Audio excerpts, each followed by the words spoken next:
আসসালামু আলাইকুম সবাইকে। ক্যানভাস এডুকেয়ারের ভার্সিটি প্রিপারেশনের আজকে আমি তোমাদেরকে বায়োলজির যে অধ্যায়টা পড়াবো সেটা হচ্ছে রক্ত ও সঞ্চালন।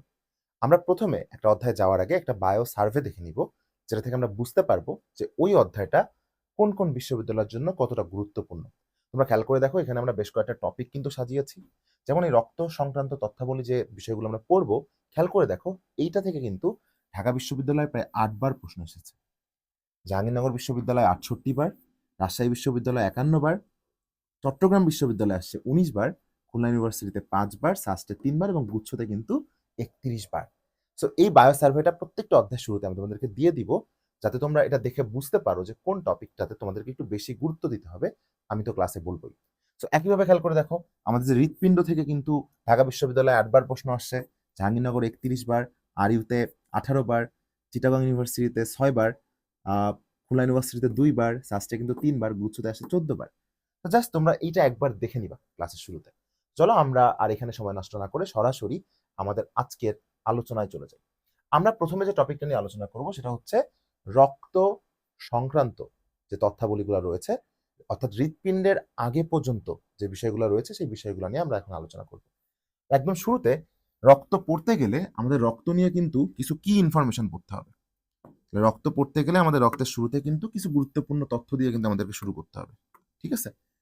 সো সেই তথ্যগুলা কি আমরা একটু খেয়াল করি। মনে রাখবা, রক্ত কিন্তু এক ধরনের যোজক কলা। যোজক কলা মানে কি? যোজক কলা মানে হচ্ছে কানেকটিভ টিস্যু, যা আমাদের সারা দেহের মধ্যে যোগাযোগ পরিবহন করে। আমাদের সারা দেহের বিভিন্ন অংশে বিভিন্ন গুরুত্বপূর্ণ উপাদান, খাদ্য, অক্সিজেন এগুলাকে পৌঁছে দেয়।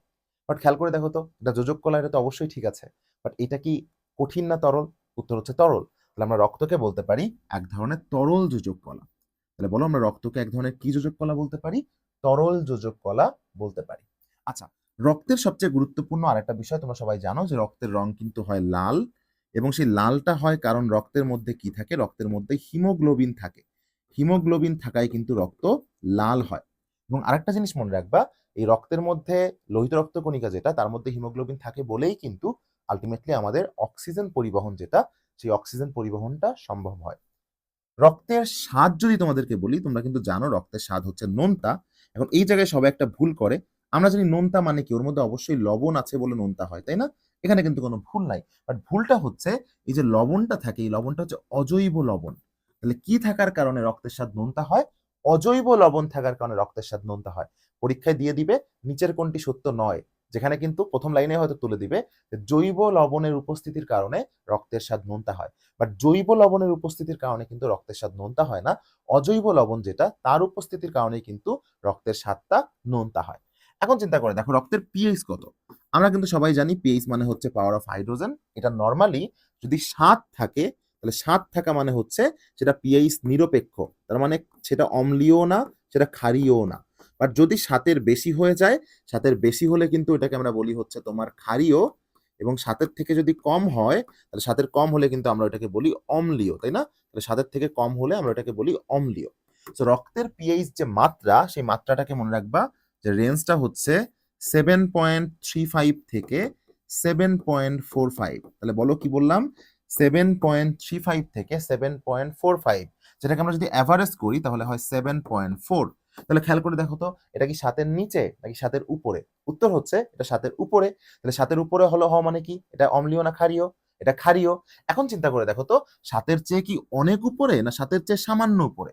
৭-এর চেয়ে সামান্য উপরে না? তাহলে যেহেতু এটা ৭-এর চেয়ে সামান্য উপরে, এই জন্য এটাকে কিন্তু আমরা বলবো সামান্য ক্ষারীয়। আর সামান্যকে সুন্দর ভাষায় বলে ঈষৎ। তাহলে ঈষৎ ক্ষারীয় মানে কি? সামান্য ক্ষারীয়। ক্লিয়ার? তাহলে যদি পরীক্ষায় প্রশ্ন করে রক্তের পিএইচ মাত্রা কত, তুমি বলবা 7.35 থেকে 7.45।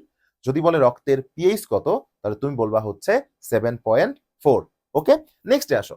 আমাদের দেহে কতটুকু রক্ত থাকে? মনে রাখবো, আমাদের দেহের 8% রক্ত থাকে। আমাদের দেহের কত? দেহের যে ওজন, আমাদের দেহের ওজনের 8% থাকে হচ্ছে রক্ত, যেটাকে যদি আমরা লিটারে চিন্তা করি তাহলে হয় ৫ থেকে ৬ লিটার। ওকে, তাহলে আমাদের দেহের ওজনের 8% রক্ত, যেটা কিন্তু লিটারে করলে অ্যাভারেজ ৫ থেকে ৬ লিটার হয়। বাট ধরো যদি কারো ১০০ কেজি ওজন হয়, তাহলে কিন্তু তার দেহে কত? ৮ লিটারের মতো রক্ত থাকবে ওই পার্সেন্টেজ হিসাব করলে, হ্যাঁ? বাট অ্যাভারেজ কত? ৫ থেকে ৬ লিটার। আচ্ছা, এখন চিন্তা করে দেখো আমাদের রক্তের তাপমাত্রা কত। আমাদের রক্তের তাপমাত্রা হচ্ছে 36 থেকে 38 ডিগ্রি সেলসিয়াস। যদি আমি অ্যাভারেজ বলি তাহলে মনে রাখবা 37 ডিগ্রি সেলসিয়াস। এই 37 ডিগ্রি সেলসিয়াসের আশেপাশে কিন্তু আমাদের বডি টেম্পারেচার। তাহলে আমাদের বডি টেম্পারেচারটা আসলে কোত্থেকে আসে? রক্তের টেম্পারেচারটাই কিন্তু আমাদের বডির যে টেম্পারেচার। ক্লিয়ার আমার কথা? এখন চিন্তা করে দেখো বইয়ে একটা জিনিস দেওয়া থাকবে, সেই জিনিসটা হচ্ছে রক্তের আপেক্ষিক গুরুত্ব কত। আমি এই সাইডে লিখি, রক্তের কি গুরুত্ব? আপেক্ষিক গুরুত্ব। কারণ অনেকেই আমাকে প্রশ্ন করতে পারে যে স্যার রক্তের আপেক্ষিক যে গুরুত্ব এটা দ্বারা আসলে কি বোঝায়। তোমরা মনে রাখবা আপেক্ষিক গুরুত্বকে যদি আমি খুব সহজভাবে ব্যাখ্যা করি তাহলে কোনো কিছু পানির সাপেক্ষে কতটুকু ঘন বা কতটুকু হালকা বা কতটুকু ভারী বা কতটুকু হালকা, এই জিনিসটাকে বোঝায় আসলে আপেক্ষিক গুরুত্ব দ্বারা। তোমরা ধরে নাও পানি যেটা, এটার আপেক্ষিক গুরুত্ব হচ্ছে আদর্শ ধারা হয়, এর আপেক্ষিক গুরুত্ব হচ্ছে 1। তাহলে পানির সাপেক্ষে কত গুণ ভারী বা কত গুণ হালকা, তার মানে কি বোঝাচ্ছে? যদি কারো আপেক্ষিক গুরুত্ব হয় 1-এর চেয়ে বেশি, তার মানে কি তার আপেক্ষিক গুরুত্ব পানির চেয়ে বেশি। আর যদি কারো আপেক্ষিক গুরুত্ব 1-এর চেয়ে কম হয়, তার মানে তার আপেক্ষিক গুরুত্ব পানির চেয়ে কম। এই ক্ষেত্রে তোমাদের গোলানোর কিছু নাই, মনে রাখবে আমাদের বইয়ে যা যা আছে তার ম্যাক্সিমাম সবকিছুই চোখ বন্ধ করে তাকালেও তুমি কি দিবা? এর আপেক্ষিক গুরুত্ব পানির চেয়ে বেশি। তাহলে বলো রক্তের আপেক্ষিক গুরুত্ব পানির চেয়ে বেশি না কম? অবশ্যই রক্তের আপেক্ষিক গুরুত্ব পানির চেয়ে বেশি। আমাদের দেহে যা যা আছে, আমাদের দেহে না অ্যাকচুয়ালি আমাদের বইয়ে যা যা আছে তার ম্যাক্সিমাম সবকিছুরই আপেক্ষিক গুরুত্ব পানির চেয়ে বেশি। তাহলে রক্তের আপেক্ষিক গুরুত্ব কত একটু মুখস্থ করতে হবে, 1.065। এটা কিন্তু পানির চেয়ে সামান্য একটু বেশি। ক্লিয়ার আমার কথা? তাহলে আমরা কি কি শিখলাম? আমাদের দেহে 5 থেকে 6 লিটার রক্ত আছে, যা আমাদের দেহের ওজনের 8%। আমাদের রক্তের স্বাদ হচ্ছে নোনতা, কারণ অজৈব লবণ থাকে। আমাদের রক্ত এক ধরনের তরল যোজক কলা। রক্তের তাপমাত্রা 36 থেকে 38 ডিগ্রি সেলসিয়াস, যেটা কিন্তু আমাদের বডি টেম্পারেচার। রক্তের আপেক্ষিক গুরুত্ব পানির চেয়ে বেশি, 1.067। এবং রক্ত এক ধরনের যোজক কলা। অবশ্যই কি ধরনের যোজক কলা? তরল যোজক কলা। ক্লিয়ার? এখন আসো, আমরা যদি আমাদের যে রক্ত আছে এই রক্তকে, একটা যন্ত্র আছে, এটা মেডিকেল সায়েন্সে ইউজ করা হয়, সেই যন্ত্রটার নাম হচ্ছে সেন্ট্রিফিউগাল যন্ত্র। বলো কি ফিউগাল যন্ত্র? সেন্ট্রিফিউগাল যন্ত্র। এই সেন্ট্রিফিউগাল যন্ত্রে আমরা যদি এই রক্তটাকে নেই, নেওয়ার পরে আমরা প্রতি মিনিটে, খেয়াল করো, প্রতি 1 মিনিটে 3000 বার ঘোরাই। তাহলে প্রতি 1 মিনিটে কতবার ঘোরাবো? 3000 বার। এরকম প্রতি 1 মিনিটে 3000 বার করে 30 বার ঘোরাই, তাহলে দেখা যাবে আমাদের এই রক্তটা কিন্তু 2টা লেয়ারে ভাগ হয়েছে। কটা লেয়ারে ভাগ হয়েছে? 2টা লেয়ারে ভাগ হয়েছে। উপরের দিকে হালকা হলুদ বর্ণের যে অংশটা আমরা পাবো, তাহলে উপরের দিকে হালকা হলুদ বর্ণের যে অংশটা আমরা পাবো, সেই অংশটাকে আমরা বলবো হচ্ছে রক্তরস বা প্লাজমা। টেস্ট টিউবে রক্ত নেওয়ার পরে সেন্ট্রিফিউগাল যন্ত্রে আমরা ওটা দেওয়ার পরে যদি মিনিটে 3000 বার করে 30 বার ঘোরাই, তাহলে রক্ত 2টা লেয়ারে ভাগ হয়ে যাবে। এর মধ্যে উপরের দিকে হালকা হলুদ বর্ণের যে লেয়ারটা আমরা পাবো, সেই লেয়ারটার নাম হচ্ছে রক্তরস বা প্লাজমা। আর নিচের দিকে অপেক্ষাকৃত গাঢ় যে অংশটা আমরা পাবো, সেটাকে আমরা বলবো হচ্ছে রক্তকণিকা। ক্লিয়ার? রক্তকণিকা। দেখো স্বাভাবিকভাবে রক্তকণিকাগুলো রক্তরসের নিচের দিকে চুবানো অবস্থায় থাকে। যদি পরীক্ষায় প্রশ্ন আসে রক্তকণিকা রক্তরসে চুবানো থাকে, রক্তরস রক্তকণিকায় চুবানো থাকে, অ্যান্সার হবে রক্তকণিকা রক্তরসের দিকে নিচে চুবানো থাকে। খেয়াল করে দেখো তো রক্তরস উপরে আছে না, আর রক্তকণিকা নিচে, তো ওকে আমরা সম্মান দিয়ে দিব বেশি। ওকে সম্মান বেশি দিয়ে আমরা কত পার্সেন্ট দিব? ওকে 55%। ঠিক আছে? আর রক্তকণিকাকে কত পার্সেন্ট দিব? রক্তকণিকাকে আমরা দিয়ে দিব 45%। তাহলে বলতো রক্তের কত পার্সেন্ট রক্তরস? রক্তের 55% হচ্ছে রক্তরস। রক্তের কত পার্সেন্ট রক্তরস? 55% রক্তরস। এবং কত পার্সেন্ট রক্তকণিকা? 45% হচ্ছে রক্তকণিকা। এখন আমরা কি করব? এখন আমরা রক্তরস নিয়ে একটু আলোচনা করব। দেখো এখন আমরা যেটা নিয়ে আলোচনা করব সেটা হচ্ছে রক্তরস বা প্লাজমা।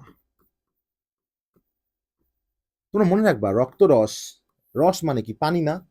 তাহলে রক্তরসের সবচেয়ে বেশি যে উপাদানটা রয়েছে সেটা হচ্ছে পানি, এবং সেটা কত পার্সেন্ট? 90 থেকে 92%। তাহলে রক্তরসের যদি 90 থেকে 92% হয় পানি, তাহলে কঠিন পদার্থ কতটুকু থাকবে? কঠিন পদার্থ কিন্তু থাকবে বাকি পার্সেন্ট যেটা আছে। তাহলে কত পার্সেন্ট কঠিন আছে? 8 থেকে 10% হচ্ছে কঠিন। এই কঠিনগুলোর মধ্যে আবার 2টা ভাগে আমরা ভাগ করতে পারি। ওর মধ্যে কিছু জৈব উপাদান থাকে এবং কিছু অজৈব উপাদান থাকে। তাহলে ওর মধ্যে কিছু জৈব উপাদান থাকে এবং ওর মধ্যে কিছু অজৈব উপাদান থাকে। আর মনে রাখবো জৈব উপাদান থাকে হচ্ছে 7 থেকে 9%, এবং অজৈব উপাদান কিন্তু থাকে হচ্ছে 0.9%। এই 2টা জিনিস একটু মনে রাখতে হবে। তাহলে রক্তরসের মধ্যে পানির পরিমাণ সব থেকে বেশি, সেটা 90 থেকে 92%। তাহলে বাকি 8 থেকে 5% হচ্ছে কঠিন পদার্থ, এবং যে কঠিন পদার্থগুলোর মধ্যে 7 থেকে 9% হচ্ছে জৈব, এবং বাকি 0.9% হচ্ছে অজৈব। আচ্ছা, রক্তরস, একটা জিনিস খেয়াল করবেন, এই রক্তরসের মধ্যে কিন্তু কিছু, যেহেতু রক্তরসকে আমরা প্লাজমা বলি, তো এর মধ্যে কিন্তু প্লাজমা প্রোটিন আছে কিছু, very very important for admission test.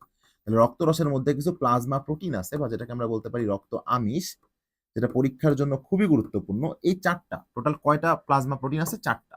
এবং এই 4টা মনে রাখার জন্য একটা টেকনিক ইউজ করবেন, জিপিএ 5। তাহলে বলেন এই 4টা মনে রাখার জন্য টেকনিক ইউজ করবেন জিপিএ 5। খেয়াল করে দেখেন কোনটায় কি। এই জিতে হচ্ছে গ্লোভিউলিন, এই জিতে কিভিউলিন, জিতে হচ্ছে গ্লোভিউলিন, পিতে হচ্ছে প্রোথ্রম্বিন। তাহলে পিতে কি থ্রম্বিন? প্রোথ্রম্বিন। এতে হচ্ছে অ্যালবিউমিন, এবং এই যে ফাই দিয়ে হচ্ছে ফাইব্রিনোজেন। তাহলে পরীক্ষায় কিন্তু প্রশ্ন আসবে নিচের কোনটি প্লাজমা প্রোটিন বা রক্ত আমিষ নয়, এই 4টা দিয়ে দিবে, বাকি যেটা থাকবে সেটাই অ্যান্সার। যখন আমরা এটা প্র্যাকটিস করবো তখন কিন্তু আমরা দেখতে পারবো এটা, ঠিক আছে? আর রক্ত রসের মধ্যে 2টা প্রতিরক্ষামূলক দ্রব্য থাকে। তাহলে কয়টি প্রতিরক্ষামূলক দ্রব্য থাকে রক্তরসের মধ্যে? রক্তরসের মধ্যে 2টা থাকে হচ্ছে প্রতিরক্ষামূলক দ্রব্য। তার মধ্যে একটা টক্সিনের এগেইনস্টে কাজ করে, টক্সিন এর এগেইনস্টে মানে অ্যান্টি, কার এগেইনস্টে? টক্সিনের, তাহলে তার নাম হচ্ছে অ্যান্টিটক্সিন। এবং তোমরা মানবদেহ প্রতিরক্ষা অধ্যায়ে কিন্তু একটা ধাপের নাম শুনছো, অ্যাগ্লুটিনাইজেশন। হ্যাঁ, ওইখান দিয়ে আরেকটা জিনিসের নাম মনে রাখবা, অ্যাগ্লুটিনাইজেশন না বলে বলবা অ্যাগ্লুটিনিন। কি টিনিন? অ্যাগ্লুটিনিন। তাহলে রক্তরসের মধ্যে 2টা প্রতিরক্ষামূলক দ্রব্য আছে, একটা হচ্ছে অ্যান্টিটক্সিন এবং আরেকটা হচ্ছে অ্যাগ্লুটিনিন। নেক্সটে চলে আসি আমরা। তো এখন আমরা একটু আলোচনা করব হচ্ছে রক্তকণিকা নিয়ে। হ্যাঁ, রক্তকণিকা নিয়ে। তো ধরো তোমাদেরকে যদি প্রশ্ন করা হয় রক্তকণিকা কয় প্রকার, তোমরা সবাই কিন্তু এটা অ্যান্সার করতে পারবা। তার কারণটা হচ্ছে তোমরা জীবনে এই জিনিস ছোটবেলা থেকে পড়ে আসতেছো। রক্তকণিকা মূলত হচ্ছে 3 প্রকার। কি কি? 1 নাম্বার হচ্ছে লোহিত রক্তকণিকা। দেখো 1, 2 এবং 3। এর মধ্যে প্রথমটার নাম হচ্ছে লোহিত রক্তকণিকা।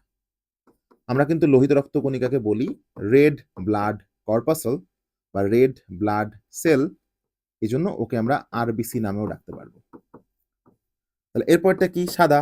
এটা লাল, যেহেতু এটা সাদা হবে, সাদা বা বর্ণহীন, ওর নাম শ্বেত রক্তকণিকা বা হোয়াইট ব্লাড কর্পাসল বা ডাব্লিউবিসি। এবং বাকি যেটা আছে তার নাম হচ্ছে অনুচক্রিকা। অনুচক্রিকা, ওকে। অনুচক্রিকা, এটার ইংরেজি নাম আমরা বলতে পারি প্লাটিলেট বা প্লেটলেটও বলা যায়, প্লাটিলেট। প্রত্যেকটা কিন্তু একটা বায়োলজিক্যাল টার্ম আছে। সেই বায়োলজিক্যাল টার্ম হচ্ছে, মনে রাখবে যে লোহিত মানে লাল না, এরিথ্রো মানে হচ্ছে লাল, এরিথ্রো মানে হচ্ছে লাল। তাহলে ওটাকে আমরা কি সাইট বলে রাখতে পারি? এরিথ্রোসাইট।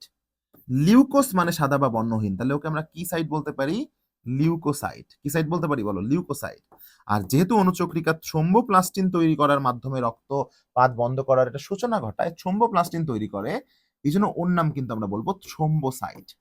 কি সাইট? থ্রোম্বোসাইট। ক্লিয়ার? এই সবগুলোর মধ্যে কোনটা কোন কাজে সাহায্য করে সেটা আমাদেরকে জানতে হবে। তোমরা মনে রাখবা লোহিত রক্তকণিকা গুরুত্বপূর্ণ আমাদের সারা দেহে অক্সিজেন পরিবহনের কাজে। যদি আমাদের দেহে লোহিত রক্তকণিকা না থাকতো তাহলে আমরা অক্সিজেন পরিবহন করতে পারতাম না, শ্বাস প্রশ্বাস নিতে পারতাম না, দম বন্ধ হয়ে মরে যেতাম। কেন লোহিত রক্তকণিকা এই কাজটা করতে পারে? কারণ লোহিত রক্তকণিকার মধ্যে হিমোগ্লোবিন থাকে, যে হিমোগ্লোবিনের সাথেই অক্সিজেনটা মিলে অক্সি হিমোগ্লোবিন হিসেবে আসলে সারা দেহে রক্তটা পরিবহন করে। শ্বেত রক্তকণিকা কেন গুরুত্বপূর্ণ তোমরা সবাই কিন্তু জানো। শ্বেত রক্তকণিকা আমাদের মানব দেহে প্রতিরক্ষার কাজে ভেরি ভেরি ইম্পর্টেন্ট। কেন? শ্বেত রক্তকণিকা ফ্যাগোসাইটোসিস করে, অ্যান্টিবডি তৈরি করে, আরো অনেক কিছু করে যেটা আমাদের দেহে রোগ প্রতিরোধ বা ইমিউনিটির সাথে সংশ্লিষ্ট। আর অনুচক্রিকা কেন গুরুত্বপূর্ণ? কারণ অনুচক্রিকা আমাদের দেহে যে কাজটা করতে সাহায্য করে সেটা হচ্ছে রক্ত জমাট বাঁধাতে সাহায্য করে। তাহলে অনুচক্রিকা আমাদের কি বাঁধাতে সাহায্য করে? রক্ত জমাট বাঁধাতে সাহায্য করে। এগুলো হচ্ছে প্রত্যেকটা সম্পর্কে মেইন কি ইনফরমেশন, কোনটা কি কাজে সাহায্য করে সেটা তোমরা শিখলা। এখন আমরা একটু লোহিত রক্তকণিকা সম্পর্কে ডিটেলসে চলে যাব। দেখো লোহিত রক্তকণিকা সম্পর্কে কি কি আমাদেরকে জানতেই হবে। লিখে ফেলি, লোহিত রক্তকণিকা। ঠিক আছে? লোহিত রক্তকণিকা সম্পর্কে আমরা প্রথমে জানি, এটাকে আমরা বলতে পারি কি? Red blood corpuscle. এরিথ্রো মানে হচ্ছে লাল, সেটাকে আমরা আরো বলতে পারি এরিথ্রোসাইট। কি সাইট বলতে পারি? এরিথ্রোসাইট বলতে পারি। লোহিত রক্তকণিকার মধ্যে কিন্তু আলটিমেটলি আছে হিমোগ্লোবিন, যে হিমোগ্লোবিন থাকার কারণেই কিন্তু রক্ত লাল হয়, এবং লোহিত রক্তকণিকা কিন্তু আমাদের কি পরিবহনে সাহায্য করে? অক্সিজেন পরিবহনে সাহায্য করে। ক্লিয়ার? লোহিত রক্তকণিকা তৈরি হয় কোত্থেকে? লোহিত রক্তকণিকা তৈরি হয় অস্থিমজ্জা থেকে। লোহিত রক্তকণিকা সৃষ্টি হয় অস্থিমজ্জা থেকে। এবং লোহিত রক্তকণিকা ধ্বংস হয় কোথায়? মনে রাখবো, ধ্বংস হওয়ার সময় ও কি বলবে? যে প্লিজ তুমি আমাকে ধ্বংস কইরো না। প্লিজ বানানটা আমরা এখানে বর্গীয় না দিয়ে কি দিলাম? অন্তর্জ দিলাম। তাহলে লোহিত রক্তকণিকা ধ্বংস হওয়ার সময় কি বলবে? প্লিজ আমাকে ধ্বংস করো না। এই প্লিজের প্লি দিয়ে কি? প্লি দিয়ে হচ্ছে প্লিহা, এবং জ দিয়ে হচ্ছে যকৃৎ। তাহলে লোহিত রক্তকণিকা ধ্বংস হয় কোথায়? প্লিহা এবং যকৃতে। লোহিত রক্তকণিকা তৈরি হয় কি থেকে? অস্থিমজ্জা থেকে, লাল অস্থিমজ্জা থেকে বা বোন ম্যারো থেকে। ঠিক আছে? লোহিত রক্তকণিকা সম্পর্কে আমাদের আরো জানতে হবে। লোহিত রক্তকণিকার গড় আয়ু কিন্তু 120 দিন।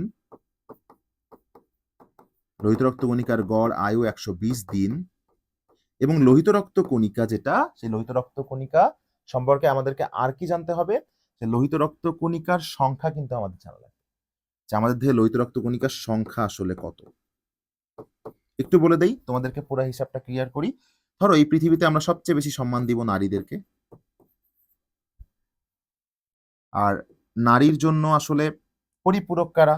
পুরুষ। নারী পুরুষের যখন বিয়ে হয় তখন তাদের কি হয়? শিশু। এবং এই শিশু কিন্তু ছোটবেলায় কি থাকে? একদম যখন মায়ের পেটে থাকে, ভ্রূণ। সো নারী, পুরুষ, শিশু, ভ্রূণ। সো আমি আগে তোমাদের বইয়েরটা বলার আগে অ্যাভারেজটা বলে দিই। মনে রাখবা, প্রতি ঘন সেন্টিমিটার রক্তে নারীদের লোহিত রক্তকণিকা থাকে অ্যাভারেজ 45 লাখ, পুরুষের থাকে 50 লাখ, শিশুদেরকে 10 বাড়ায় দাও 60, আরো 10 বাড়াও 70, 60 থেকে 70 লাখ, এবং ভ্রূণ দেহে কিন্তু থাকে তাহলে কত? বুঝতেই পারতেছো, 80 থেকে 90 লাখ। ক্লিয়ার আমার কথা? এখন দেখো, খেয়াল করে দেখো, তোমাদের বইয়ে কিন্তু এখন যেটা করেছে সেটা হচ্ছে এই যে 45, এই 45কে এখন একটা রেঞ্জের মধ্যে আনছে। 45-এর আগে কত আছে? 44। এবং 50-এর আগে কত আছে? 49। তাহলে নারী দেহে কত এখন? 44 থেকে 49, এই রেঞ্জটা মনে রাখবা। এবার দেখো 50, এই 50 না দিয়ে আমরা কি দিতে পারি? 50 থেকে ধরো 54 দিলাম, আর বাকিগুলা ওইভাবেই থাকবে। তাহলে প্রতি ঘন সেন্টিমিটার রক্তে নারীদের লোহিত রক্তকণিকার সংখ্যা কত, পুরুষের কত, শিশুদের কত, ভ্রূণের কত। ক্লিয়ার? এখন আসো, এই যে আদর্শ সংখ্যা, ধরো আমরা ধরে নিলাম আদর্শ সংখ্যা হচ্ছে 50 লাখ। এই 50 লাখের সংখ্যা যদি বেড়ে যে 65 লাখের বেশি হয়ে যায়, 65 লাখের বেশি হয়ে যায়, তাহলেও একটা রোগ হবে। আবার যদি এই 50% থেকে 25% কমে যায়, 50 লাখ থেকে 25% কমে যায়, তাহলেও একটা রোগ হবে। তোমরা কিন্তু সবাই জানো, যদি 50 লাখ থেকে 25% কমে যায়, এই কমে যাওয়াকে আমরা বলতে পারি রক্ত শূন্যতা। রক্ত শূন্যতা। আর রক্ত শূন্যতাকে কি মিয়া বলে? রক্ত শূন্যতাকে বলা হয় অ্যানিমিয়া। রক্ত শূন্যতাকে কি মিয়া বলে? রক্ত শূন্যতাকে বলা হয় অ্যানিমিয়া। আর 65 লাখের বেশি হয়ে গেলে যে রোগটা হয়, অলওয়েজ মনে রাখবা, পলি মানে বেশি। অনেকগুলা ইথিন মিলে হয় পলিথিন, অনেকগুলা রাইবোজোম মিলে হয় পলিরাইবোজোম, অনেকগুলা জিন মিলে হয় পলিজিন। তাহলে যদি 65 লাখের বেশি হয়ে যায়, তাহলে যে রোগটা হয়, সে রোগটার নাম হচ্ছে পলিসাইথেমিয়া। কি সাইথেমিয়া? পলিসাইথেমিয়া। মনে থাকবে? আরেকটা কথা মনে রাখবো, এই যে লোহিত রক্তকণিকা যদি পরিণত অবস্থায় তুমি কল্পনা করো, তাহলে পরিণত লোহিত রক্তকণিকা অর্থাৎ পরিণত আরবিসি কিন্তু নিউক্লিয়াস বিহীন হবে। আমাদের যে 3টা রক্তকণিকা আছে, লোহিত রক্তকণিকা, শ্বেত রক্তকণিকা আর অনুচক্রিকা, এর মধ্যে শুধুমাত্র শ্বেত রক্তকণিকা যেটা, সেই শ্বেত রক্তকণিকা কিন্তু নিউক্লিয়াস যুক্ত। আর প্রথম যেটা অর্থাৎ লোহিত রক্তকণিকা পরিণত অবস্থায় এবং অনুচক্রিকা পরিণত অবস্থায়, এদের কিন্তু নিউক্লিয়াস থাকে না। তাহলে পরিণত লোহিত রক্তকণিকা কি বিহীন? পরিণত লোহিত রক্তকণিকা হচ্ছে নিউক্লিয়াস বিহীন। লোহিত রক্তকণিকা সম্পর্কে এই বেসিক ইনফরমেশন গুলো কিন্তু আমাদের একটু জানতে হবে। একটা কথা মনে রাখবা, লোহিত রক্তকণিকার কিন্তু নির্দিষ্ট আকার আছে। লোহিত রক্তকণিকার কি রয়েছে? নির্দিষ্ট আকার রয়েছে, এবং সেই নির্দিষ্ট আকার হচ্ছে 7.3 মাইক্রোমিটার। এটা হচ্ছে ব্যাস। ওর ব্যাস কত? 7.3 মাইক্রোমিটার। মনে থাকবে? আচ্ছা, লোহিত রক্তকণিকা পড়লাম। এখন আমরা একটু কি নিয়ে আলোচনা করব? এখন আমরা একটু শ্বেত রক্তকণিকা নিয়ে আলোচনা করব। দেখো, এখন আমরা পড়বো হচ্ছে শ্বেত রক্তকণিকা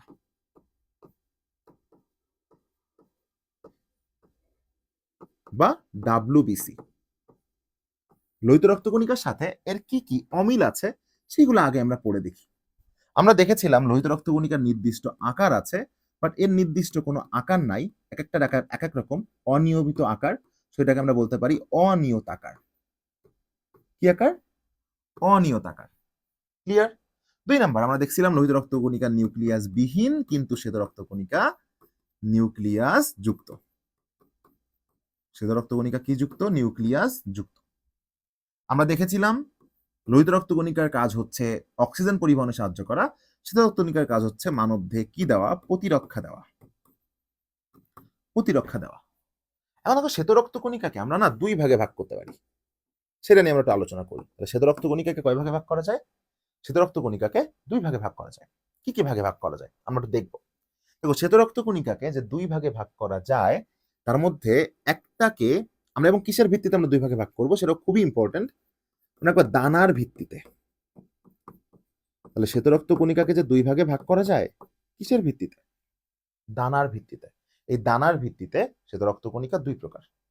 যদি কারো দানা থাকে তাহলে সেটা দানাদার শ্বেত রক্তকণিকা, আর যদি কোনো শ্বেত রক্তকণিকার দানা না থাকে সেটা হচ্ছে অদানাদার শ্বেত রক্তকণিকা। তাহলে দানা থাকলে দানাদার শ্বেত রক্তকণিকা, আর দানা না থাকলে অদানাদার শ্বেত রক্তকণিকা। তোমরা মনে রাখবা গ্রানিউল মানে হচ্ছে দানা, গ্রানা মানে দানা। কি মানে দানা? গ্রানা মানে দানা। তো যার দানা আছে সে দানাযুক্ত কোষ, এই জন্য ওর নাম হচ্ছে গ্রানিউলোসাইট। গ্রানিউলোসাইট, যেহেতু গ্রানা মানে দানা, এ থেকে নামটা কি আসলো? গ্রানিউলোসাইট। আর যার দানা নাই তাকে আমরা বলবো হচ্ছে অ্যাগ্রানিউলোসাইট। অ্যাগ্রানিউলোসাইট। ওকে? সো গ্রানিউলোসাইট এবং আরেকটা হচ্ছে অ্যাগ্রানিউলোসাইট। এখন আমি ৫টা অপশন তোমাদেরকে দিচ্ছি। এই ৫টার মধ্যে যে কোনো ৩টা হচ্ছে দানাদার বা অদানাদার, বাকিটা হচ্ছে এরকম। ৫টার মধ্যে কেউ দানাদার কেউ অদানাদার। আমি অপশনগুলো দিচ্ছি, দেখো কি কি। একটু উল্টাপাল্টা করেই দেই। ধরো প্রথমটা আমরা দিলাম হচ্ছে নিউট্রোফিল। নিউট্রোফিল। ধরো পরেরটা লিখলাম মোনোসাইট। তাহলে নিউট্রোফিলের পরেরটা আমরা কি লিখলাম? মোনোসাইট। ধরো তারপরটা আমি দিলাম ধরো ইওসিনোফিল। ইওসিনোফিল। ধরো তারপরটা আমি দিলাম হচ্ছে বেসোফিল। এবং ধরো ফাইনালি আমি দিলাম হচ্ছে লিম্ফোসাইট। এখন আমাদেরকে আইডেন্টিফাই করতে হবে যে এর মধ্যে কোনটা কোনটা হচ্ছে দানাদার, কোনটা কোনটা অদানাদার, কোনটা কোনটা গ্রানিউলোসাইট, কোনটা কোনটা অ্যাগ্রানিউলোসাইট। খেয়াল করে দেখো, তোমার হাতের উপর যদি আমি চিনি দিয়ে দেই, চিনির দানা দিয়ে দেই, এরপর যদি তোমার চোখটা আমি বেঁধেও দেই, তুমি কিন্তু ওই চোখ বন্ধ করে স্পর্শ করলে বুঝতে পারবা যে তোমার হাতে দানা আছে। তুমি চোখ দিয়ে দেখতেছো না, বাট তাহলে কি করে বুঝতেছো হাতে দানা আছে? ফিল করতে পারতেছো। তো যার যার মধ্যে ফিল কথা থাকবে তারা দানাদার। খেয়াল করে দেখো, নিউট্রোফিলে ফিল আছে, নিউট্রোফিলে কি আছে? ফিল আছে। ইওসিনোফিলে ফিল আছে, বেসোফিলে ফিল আছে। সো এই যে দানাদার শ্বেত রক্তকণিকা বা গ্রানিউলোসাইট কারা কারা? Neutrophil, eosinophil, basophil. তাহলে বলতো নিচের কোনটি দানাদার শ্বেত রক্তকণিকা নয়, বা নিচের কোনটি গ্রানিউলোসাইট নয়? নিউট্রোফিল, ইওসিনোফিল, মোনোসাইট নাকি বেসোফিল? তাহলে অ্যান্সার হচ্ছে মোনোসাইট। তাহলে মনে রাখবো আমরা এই যে মোনোসাইট এবং এই যে লিম্ফোসাইট তারা হচ্ছে অদানাদার শ্বেত রক্তকণিকা। কোনটার কাজ কি এক নজরে একটু তোমাদেরকে আমি বলে দেই।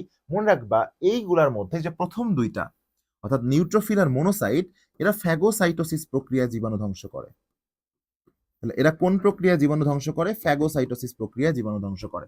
ফ্যাগো মানে ভক্ষণ করা, সাইট মানে কোষ, জীবাণুর কোষ, সিস মানে প্রক্রিয়া। তাহলে যে প্রক্রিয়ায় ওরা জীবাণুর কোষকে ভক্ষণ করে সেটা হচ্ছে ফ্যাগোসাইটোসিস। ক্লিয়ার আমার কথা? এই যে ইওসিনোফিল, এটা আমাদের অ্যালার্জিক অ্যান্টিবডি তৈরি করে। ইওসিনোফিল আমাদের কি অ্যান্টিবডি তৈরি করে? Allergic antibody. খুবই ইম্পর্টেন্ট, ভুলে যাবা না। অ্যালার্জিক অ্যান্টিবডি তৈরি করে। বেসোফিল কি করে মনে রাখবা? মনে রাখবা বেসোফিলের হচ্ছে 2টা হ্যান্ড। এই বেসোফিলের কয়টা হ্যান্ড? 2টা হ্যান্ড, মানে 2টা এইস। একটা এইস দিয়ে সে হিস্টামিন তৈরি করে, হিস্টামিন তৈরি করে, যেটাও কিন্তু অ্যালার্জির সাথে একটু সংশ্লিষ্ট। আর আরেকটা হ্যান্ডে হচ্ছে এরা হেপারিন তৈরি করে, যেটা ভেরি ভেরি ইম্পর্টেন্ট ঢাকা বিশ্ববিদ্যালয়ে ভর্তি পরীক্ষার জন্য। এই হেপারিনের কাজ কি তোমাদেরকে বলি। ডাক্তাররা যখন অপারেশন করার সময় কেটে নেয় না, তো আমরা তো জানি কেটে গেলে আমাদের অটোমেটিকলি রক্ত জমাট বাঁধতে শুরু করবে। বাট অপারেশনের টাইমে যদি এখানে রক্ত জমাট বেঁধে যায় তাহলে সেটা কিন্তু খুবই খারাপ হবে না। এই জন্য ডাক্তাররা ওইখানে হেপারিন ইউজ করে ফেলে। তাহলে হেপারিনের কাজ কি? রক্ত জমাট বাঁধতে বাধা দেওয়া নাকি রক্ত জমাট বাঁধতে দেওয়া? অ্যান্সার হচ্ছে রক্ত জমাট বাঁধতে বাধা দেওয়া। তাহলে বলে হেপারিনের কাজ কি? হেপারিনের কাজ হচ্ছে রক্ত জমাট বাঁধতে বাধা দেওয়া। যেমন অপারেশনের টাইমে আমি যদি তোমাকে বলি রক্ত জমাট বাঁধতে বাধা দেয়, কারণ অপারেশনের টাইমে যদি তোমার হচ্ছে এখানে রক্ত জমাট বেঁধে যায় তাহলে বিপদ, যেটা ওখানে হেপারিন ইউজ করতে হয়। লিম্ফোসাইটের কাজ কি? লিম্ফোসাইটের কাজ হচ্ছে অ্যান্টিবডি তৈরি করা। এই লিম্ফোসাইটের কাজ কি তৈরি করা? অ্যান্টিবডি তৈরি করা। তাহলে অ্যান্টিবডি তৈরি করে সে কি প্রতিরোধ করে? সে রোগ প্রতিরোধ করে। তাহলে সে অ্যান্টিবডি তৈরি করে সে রোগ প্রতিরোধ করে। মনে থাকবে? তো এই হচ্ছে আমাদের শ্বেত রক্তকণিকা সম্পর্কে মোটামুটি আলোচনা। এখন আসলে আমরা অণুচক্রিকা সম্পর্কে তোমাদের সামনে একটু আলোচনা করি। অণুচক্রিকা,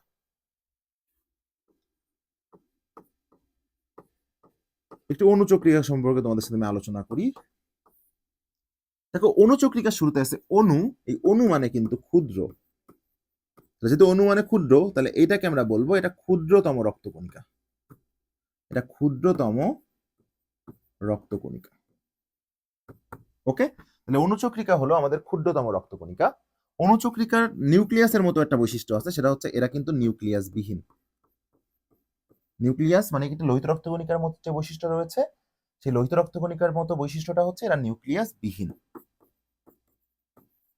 ঠিক আছে, এরপরে আসো, কিন্তু এর কিন্তু নির্দিষ্ট আকার আছে। দেখছো, একদম লোহিত রক্তকণিকার সাথে মিল আছে। এর নির্দিষ্ট কি রয়েছে? নির্দিষ্ট আকার রয়েছে। এর সংখ্যা কত? 3 লাখ, কোনো কোনো বই লেখা আছে 2.5 লাখ। হ্যাঁ, এভারেজ 3 লাখ, 3 থেকে 4.5 লাখ, এরকম মনে রাখবা। আচ্ছা, অণুচক্রিকার আরেকটা কাজ কি গুরুত্বপূর্ণ? সে রক্ত জমাট বাঁধতে সাহায্য করে। সে রক্ত জমাট বাঁধতে সাহায্য করে। তাহলে অণুচক্রিকা কি করতে সাহায্য করে? রক্ত জমাট বাঁধতে সাহায্য করে। ক্লিয়ার? অণুচক্রিকা কিভাবে রক্ত জমাট বাঁধতে সাহায্য করে সেই অনুযায়ী ওর কিছু কাজ রয়েছে, সেই কাজগুলো আমরা একটু খেয়াল করে দেখি। ধরো কথার কথা, এই একটা অংশ, যে অংশের মধ্যে দিয়ে কিন্তু রক্ত পরিবাহিত হচ্ছে। কি পরিবাহিত হচ্ছে? রক্ত। সে রক্তের কালার আবার হলুদ না কিন্তু, ঠিক আছে? রক্ত পরিবাহিত হচ্ছে। তো কোনো কারণে যদি তোমার এখান দিয়ে কেটে যায়, তাহলে কেটে গেলে বলো তো বাইরে কি বেরোবে? বাইরে রক্ত বেরোবে না? এই রক্ত পড়াটা বন্ধ করতে গেলে কি করতে হবে? প্রথমে এখানে অণুচক্রিকা আসবে। এখানে একটা প্লাক তৈরি করবে। প্লাক, যে প্লাকটা রক্তকে বের হইতে দিবে না, সেই প্লাকটার নাম হচ্ছে হিমোস্ট্যাটিক প্লাক। হিমো মানে রক্ত, তাহলে হিমোস্ট্যাটিক প্লাক। তাহলে ওই হিমোস্ট্যাটিক প্লাক গঠন করলে ওইখান থেকে রক্ত আর বের হইতে পারবে না। ও দ্বিতীয় কি কাজ করবে? দেখো, দ্বিতীয় কাজটা হচ্ছে একটা রাসায়নিক পদার্থ ক্ষরণ করবে। সেই রাসায়নিক পদার্থের নাম হচ্ছে সেরাটোনিন, বা কোথাও কোথাও লেখা আছে সেরোটোনিন। ঠিক আছে, এই সেরোটোনিন নামক রাসায়নিক পদার্থ কি করবে? দেখো, সতে সেরোটোনিন সে রক্তনালীর সংকোচন ঘটাবে। তাহলে সে যদি রক্তনালীর সংকোচন ঘটায়, তাহলে রক্তনালী সংকুচিত হয়ে গেলে আগে যতটুকু রক্ত বেরোচ্ছিল, এখন রক্ত বের হওয়ার পরিমাণটা কম হয়ে যাবে। তো সেরোটোনিনের কাজ কি? ও রক্তনালীর সংকোচন ঘটিয়ে রক্তপাত বন্ধ করতে সাহায্য করে। এরপরে দেখো, খেয়াল করো, ধরো সবকিছু করে সে রক্তপাত বন্ধ করাই দিচ্ছে। আমি লিখে দিলাম সে কি করলো? সে রক্তপাত বন্ধ করে দিয়েছে। এখন চিন্তা করে দেখো তো, এইখানে যেটা কোষ আছে, ভিতরের যে কোষ, এই ভিতরের কোষটাকে আমরা কি বলি? এন্ডো মানে ভিতরে। তাহলে ভিতরের কোষকে আমরা বলবো কি? থ্যালিয়াল কোষ। এন্ডোথেলিয়াল কোষ না? এই এন্ডোথেলিয়াল কোষটা কেটে যাওয়ার কারণে কি গ্রস্ত হয়েছে? এই এন্ডোথেলিয়াল কোষটা কেটে যাওয়ার কারণে ক্ষতিগ্রস্ত হয়েছে না? তো মনে রাখবা, ও এই ক্ষতিগ্রস্ত যে এন্ডোথেলিয়ালটা আছে এটাকে পুনর্নির্মাণ করে। ও এই ক্ষতিগ্রস্ত এন্ডোথেলিয়ালকে কি নির্মাণ করে? পুনর্নির্মাণ করে। ঠিক আছে, তাহলে ও এই ক্ষতিগ্রস্ত এন্ডোথেলিয়ালকে পুনর্নির্মাণ করে। আরেকটা কথা মনে রাখতে হবে, অণুচক্রিকা শ্বেতরক্তকণিকার মতো 3টা জিনিসকে ফ্যাগোসাইটোসিস করতে পারে। নরমালি কিন্তু ফ্যাগোসাইটোসিস করা কার কাজ? নরমালি ফ্যাগোসাইটোসিস করা হচ্ছে শ্বেতরক্তকণিকার কাজ। বাট অণুচক্রিকাও শ্বেতরক্তকণিকার মতো 3টা জিনিসকে ফ্যাগোসাইটোসিস করতে পারে। ও কারা কারা কাদেরকে ফ্যাগোসাইটোসিস করতে পারে সেই জিনিসটা আমরা শিখে নেই। তাহলে অণুচক্রিকা 3টা জিনিসকে ফ্যাগোসাইটোসিস করতে পারে। মনে রাখার টেকনিক হচ্ছে CIV। সিতে হচ্ছে কি কণা? কার্বন কণা। বলো, সিতে কি কণা? সিতে হচ্ছে কার্বন কণা। হ্যাঁ, আইতে কি কমপ্লেক্স? আইতে হচ্ছে ইমিউন কমপ্লেক্স। আইতে ইমিউন কমপ্লেক্স। এবং ভিতে অবশ্যই ভাইরাস না ব্যাকটেরিয়া? ভাইরাস।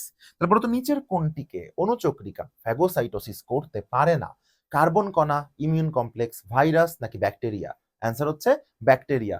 এখন আসো, এই যে অণুচক্রিকার সবচেয়ে গুরুত্বপূর্ণ একটা কাজ হচ্ছে ব্লাড ক্লটিং। আমি একটু লিখে খেয়াল করো, এই যে অণুচক্রিকার সবচেয়ে গুরুত্বপূর্ণ একটা কাজ হচ্ছে ব্লাড ক্লটিং, যাকে আমরা বলি রক্ততঞ্চন,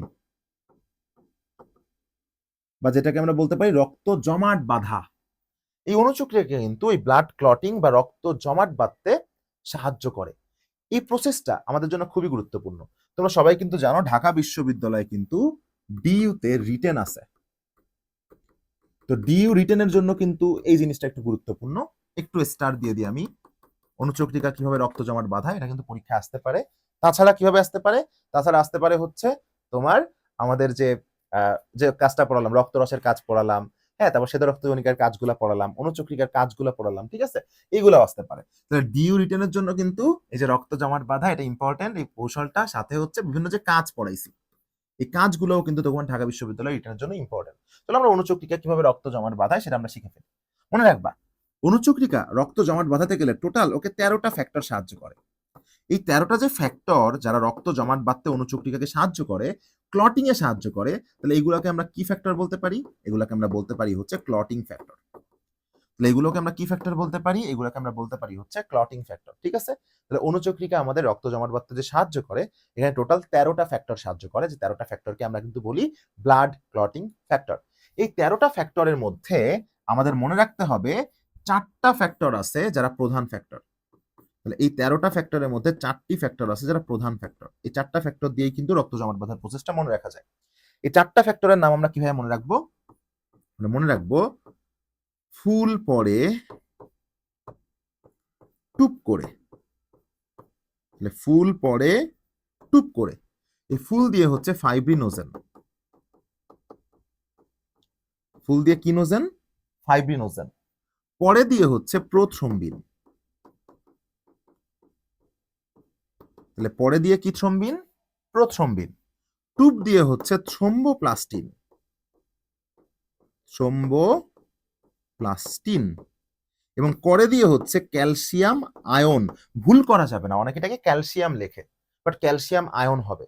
সো নিচের কোনটি রক্ত জমাট বাঁধার প্রধান ফ্যাক্টর নয়? Fibrinogen, prothrombin, thromboplastin, calcium. Answer হবে ক্যালসিয়াম। ক্যালসিয়াম কিন্তু রক্ত জমাট বাঁধার প্রধান ফ্যাক্টর নয়। রক্ত জমাট বাঁধার প্রধান ফ্যাক্টর হচ্ছে ক্যালসিয়াম আয়ন। ক্লিয়ার? আচ্ছা, এখন আসে এই 4টা ফ্যাক্টর কিভাবে রক্ত জমাট বাঁধাতে সাহায্য করে। একটা কথা মনে রাখতে হবে, খেয়াল করে দেখো, এই যে ফ্যাক্টরগুলো এখানে রয়েছে 4টা, এই 4টা ফ্যাক্টরের মধ্যে কিন্তু 2টা হচ্ছে সক্রিয় অবস্থায় আছে এবং 2টা হচ্ছে নিষ্ক্রিয় অবস্থায় আছে। তোমরা মনে রাখবা, নিষ্ক্রিয় অবস্থায় যদি কেউ থাকে তাহলে সে কিন্তু কাজ করতে পারে না যতক্ষণ না পর্যন্ত সে সক্রিয় অবস্থা প্রাপ্ত হয়। তো এর মধ্যে যে 2টা ফ্যাক্টর যে নিষ্ক্রিয়, কোন 2টা নিষ্ক্রিয় আমরা কিভাবে বুঝবো? সো আমরা মনে রাখবো যে জীববিজ্ঞানে কোনো শব্দের নামের আগে যদি থাকে প্রো এবং নামের শেষে যদি থাকে নোজেন, তাহলে তারা নিষ্ক্রিয় হয়। তাহলে জীববিজ্ঞানে কোনো শব্দের নামের আগে যদি প্রো থাকে এবং নামের শেষে যদি নোজেন থাকে, তাহলে তারা কি হয়?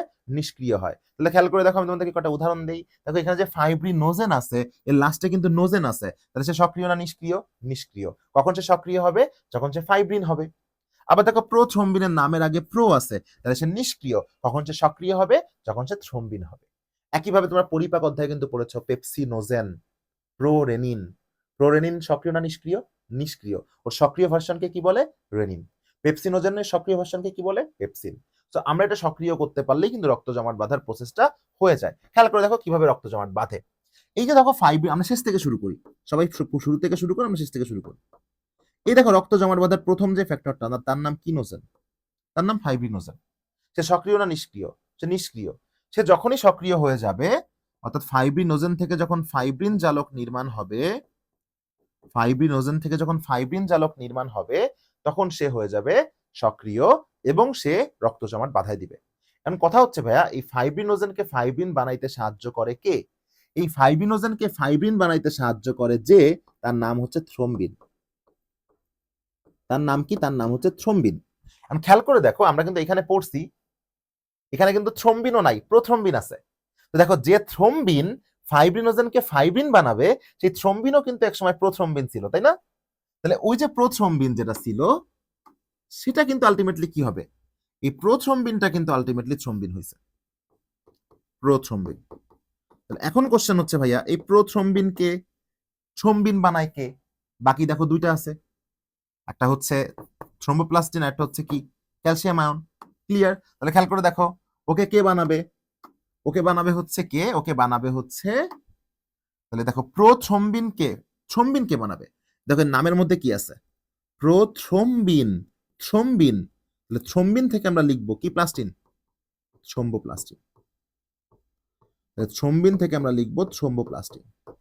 এবং এই থ্রোম্বোপ্লাস্টিন একা একা পারে না, 4 নাম্বার যেটা আছে ক্যালসিয়াম আয়ন, সেই ক্যালসিয়াম আয়নের উপস্থিতিতে এই কাজটা করে। তাহলে খেয়াল করে দেখো তো, প্রসেসটা অনেকটা এমন না?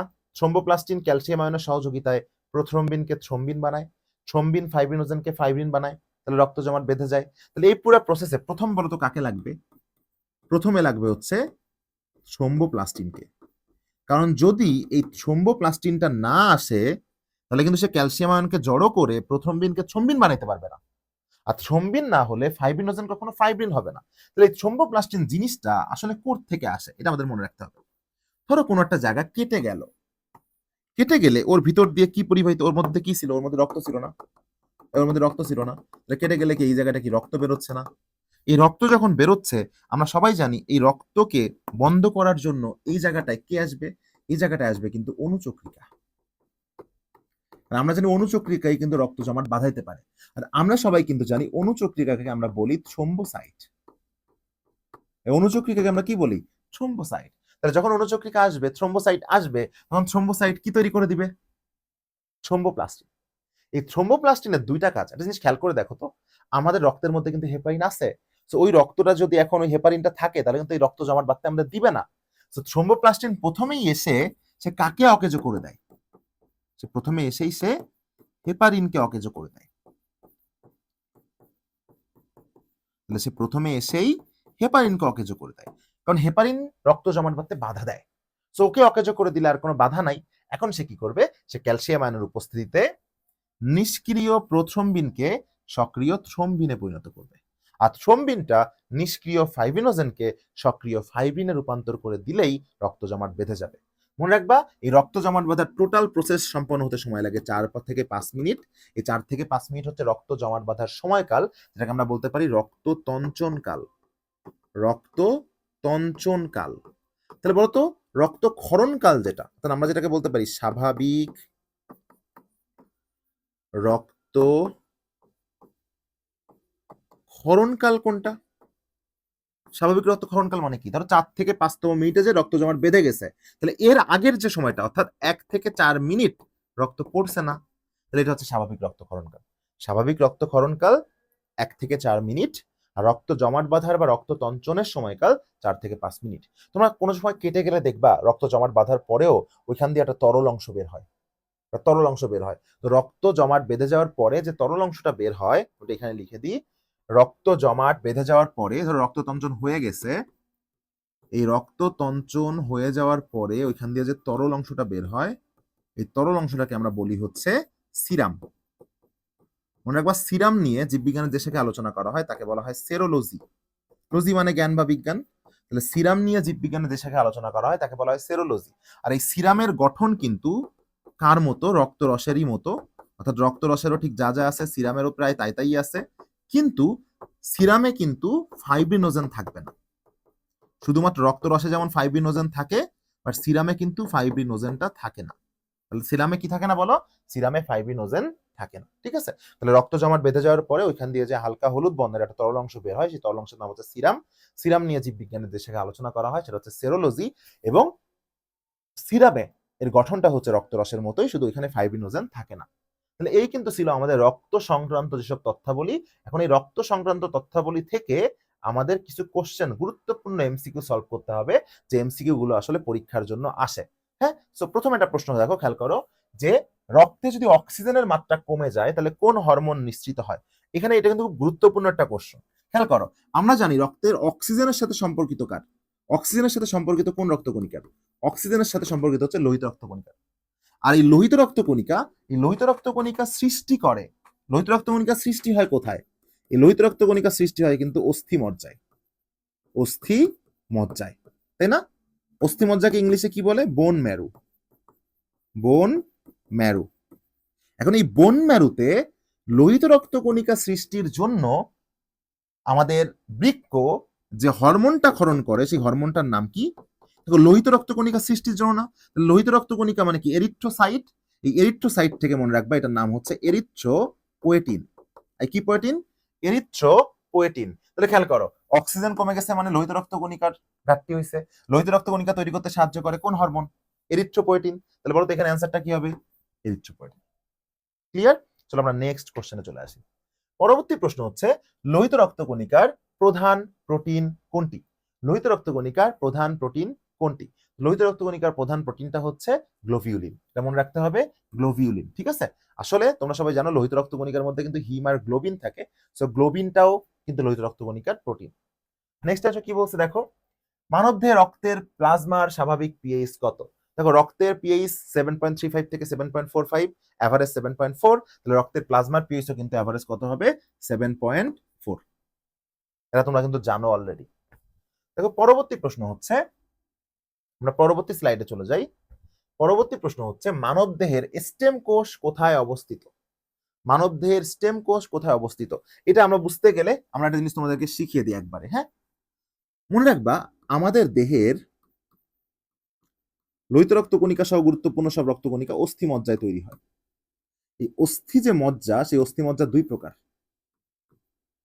সবাই তোমরা জানো। একটা হচ্ছে লাল অস্থি মজ্জা এবং আরেকটা হচ্ছে হলুদ অস্থি মজ্জা। মন দিয়ে বোঝো।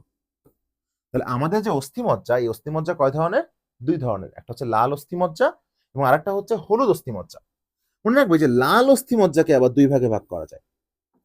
তার মধ্যে একটাকে বলা হয় স্টেম সেল, একটাকে বলা হয় স্টেম সেল, বা ওটাকে আমরা আরেকটা নামে ডাকতে পারি হিমোসাইটোব্লাস্ট। হিমোসাইটোব্লাস্ট। এবং আরেকটাকে আমরা বলতে পারি হচ্ছে মেগা ক্যারিওসাইট। মেগা ক্যারিওসাইট। কি ক্যারিওসাইট? মেগা ক্যারিওসাইট। ক্লিয়ার? এখন খেয়াল করে দেখো, এই যে স্টেম সেল বা হিমোসাইটোব্লাস্ট, এটা থেকে তৈরি হয় প্রথম রক্তকণিকাটা অর্থাৎ আরবিসি, আর এটা থেকে তৈরি হয় শেষ রক্তকণিকাটা অর্থাৎ অনুচক্রিকা। তাহলে বলতো লাল অস্থি মজ্জার মেগা ক্যারিওসাইট থেকে কোনটা তৈরি হয়? অনুচক্রিকা। আর লাল অস্থি মজ্জার হিমোসাইটোব্লাস্ট বা স্টেম সেল থেকে কোনটা তৈরি হয়? লোহিত রক্তকণিকা। এখন খেয়াল করে দেখো, প্রশ্ন করছে মানবদেহে স্টেম সেল কোথায় অবস্থিত? মানবদেহের যে স্টেম সেলটা কোথায় অবস্থিত? স্টেম সেল অস্থি মজ্জায় অবস্থিত না? অ্যান্সার কি হবে? অস্থি মজ্জায়। নেক্সটে আসি, মানবদেহে রক্তে রক্তরসের হার কত? তোমাদেরকে পড়িয়েছিলাম রক্তরস 55%, রক্তকণিকা 45%। রক্তরসের হার হচ্ছে 55%। পরবর্তী প্রশ্নে চলে যাই। নিচের কোনটি রক্ত জমাট বাঁধতে বাধা দেয়? রক্ত জমাট বাঁধতে বাধা দেয় হচ্ছে আমরা সবাই জানি হেপারিন, এবং হেপারিনকে সৃষ্টি করে কি ফিল? হেপারিনকে কিন্তু সৃষ্টি করে বেজোফিল। বেজোফিল নামক যে শুধু রক্তকণিকা আছে, এটা হেপারিন সৃষ্টি করে। অ্যান্সার কি হবে বলো? হেপারিন। পরবর্তী প্রশ্ন, রক্ত জমাটের জন্য কোন উপাদানটির প্রয়োজন নাই? দেখো রক্ত জমাট বাঁধতে প্রধান যে চারটা ফ্যাক্টর আছে, ফুল পরে টুপ করে, সেখানে কিন্তু ফাইব্রিনোজেন আছে, টুপ দিয়ে থ্রোম্বোপ্লাস্টিন আছে, পরে দিয়ে প্রোথ্রম্বিন আছে। তাহলে কোনটার প্রয়োজন নাই? ইনসুলিন, হরমোন বা অ্যালবুমিন, এটার প্রয়োজন নাই। কার কার প্রয়োজন আছে? মনে রাখার টেকনিক শিখিয়ে দিয়েছিলাম যে ফুল পরে টুপ করে। ঠিক আছে, ফুল পরে টুপ করে। ফুল দিয়ে কি ছিল? ফুল দিয়েছিল ফাইব্রিনোজেন, ফুল দিয়েছিল ফাইব্রিনোজেন, পরে দিয়েছিল প্রোথ্রম্বিন, পরে দিয়েছিল প্রোথ্রম্বিন, টুপ দিয়েছিল থ্রোম্বোপ্লাস্টিন, এবং পরে দিয়ে হচ্ছে ক্যালসিয়াম আয়ন। তো দেখো এখানে কি কি আছে? থ্রোম্বোপ্লাস্টিন, এই যে ফাইব্রিনোজেন, এই যে প্রোথ্রম্বিন, এইটা। সো এর মধ্যে এটা কমন না, সো এটা অ্যান্সার। নেক্সট কোশ্চেনে চলে আসি। লোহিত রক্তকণিকার আয়ুষ্কাল, চোখ বন্ধ করে, 120 দিন। অনেকবার বলেছি। পরবর্তী প্রশ্নে আমরা চলে আসি। হিমাটোপোয়েসিস বলতে কি বোঝায়? মনে রাখবে যে হিমাটো, এই হিমাটো কথাটা আসছে হিমো থেকে। হিমো, এই হিমো মানে হচ্ছে ব্লাড। তো আমরা জানি ব্লাডের মধ্যে কি কি আছে? ব্লাডের মধ্যে রক্ত রস আছে, রক্তকণিকা আছে। এই ব্লাডের মধ্যে কি কি আছে? রক্ত, ব্লাড মানে কি? রক্ত না? রক্ত না। এই রক্তের মধ্যে কি কি আছে? রক্তের মধ্যে রক্ত রস আছে, রক্তের মধ্যে রক্তকণিকা আছে। রক্তের মধ্যে রক্ত রস এবং রক্তের মধ্যে কি আছে? রক্ত কণিকা আছে। সেই যে রক্ত রস আর রক্ত কণিকা, এর মধ্যে যে কোনোটাকেই সে তৈরি করতে সাহায্য করবে।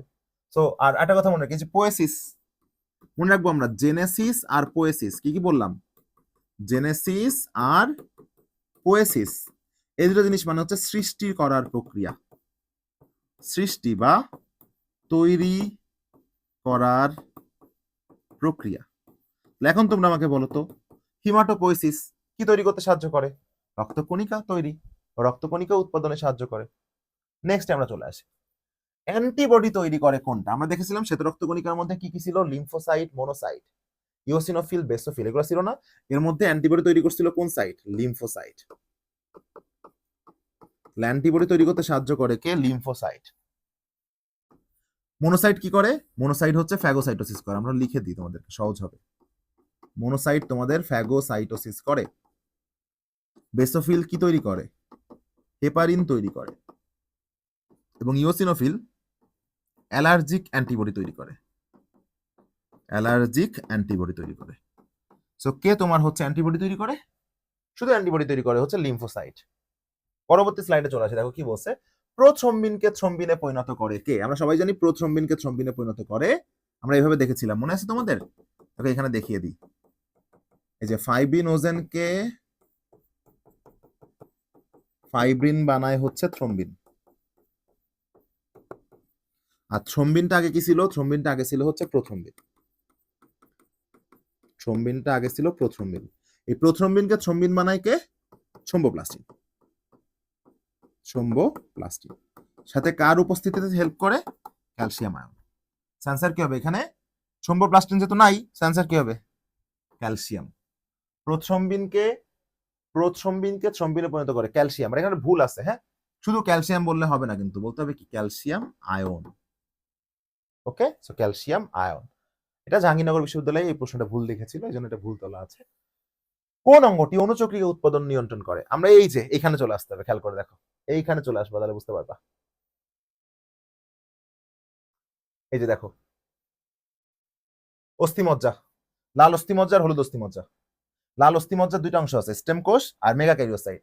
স্টেম কোষ তৈরি করে আরবিসি, আর মেগাক্যারিওসাইট তৈরি করে অণুচক্রিকা। তাহলে অণুচক্রিকাও কে তৈরি করে?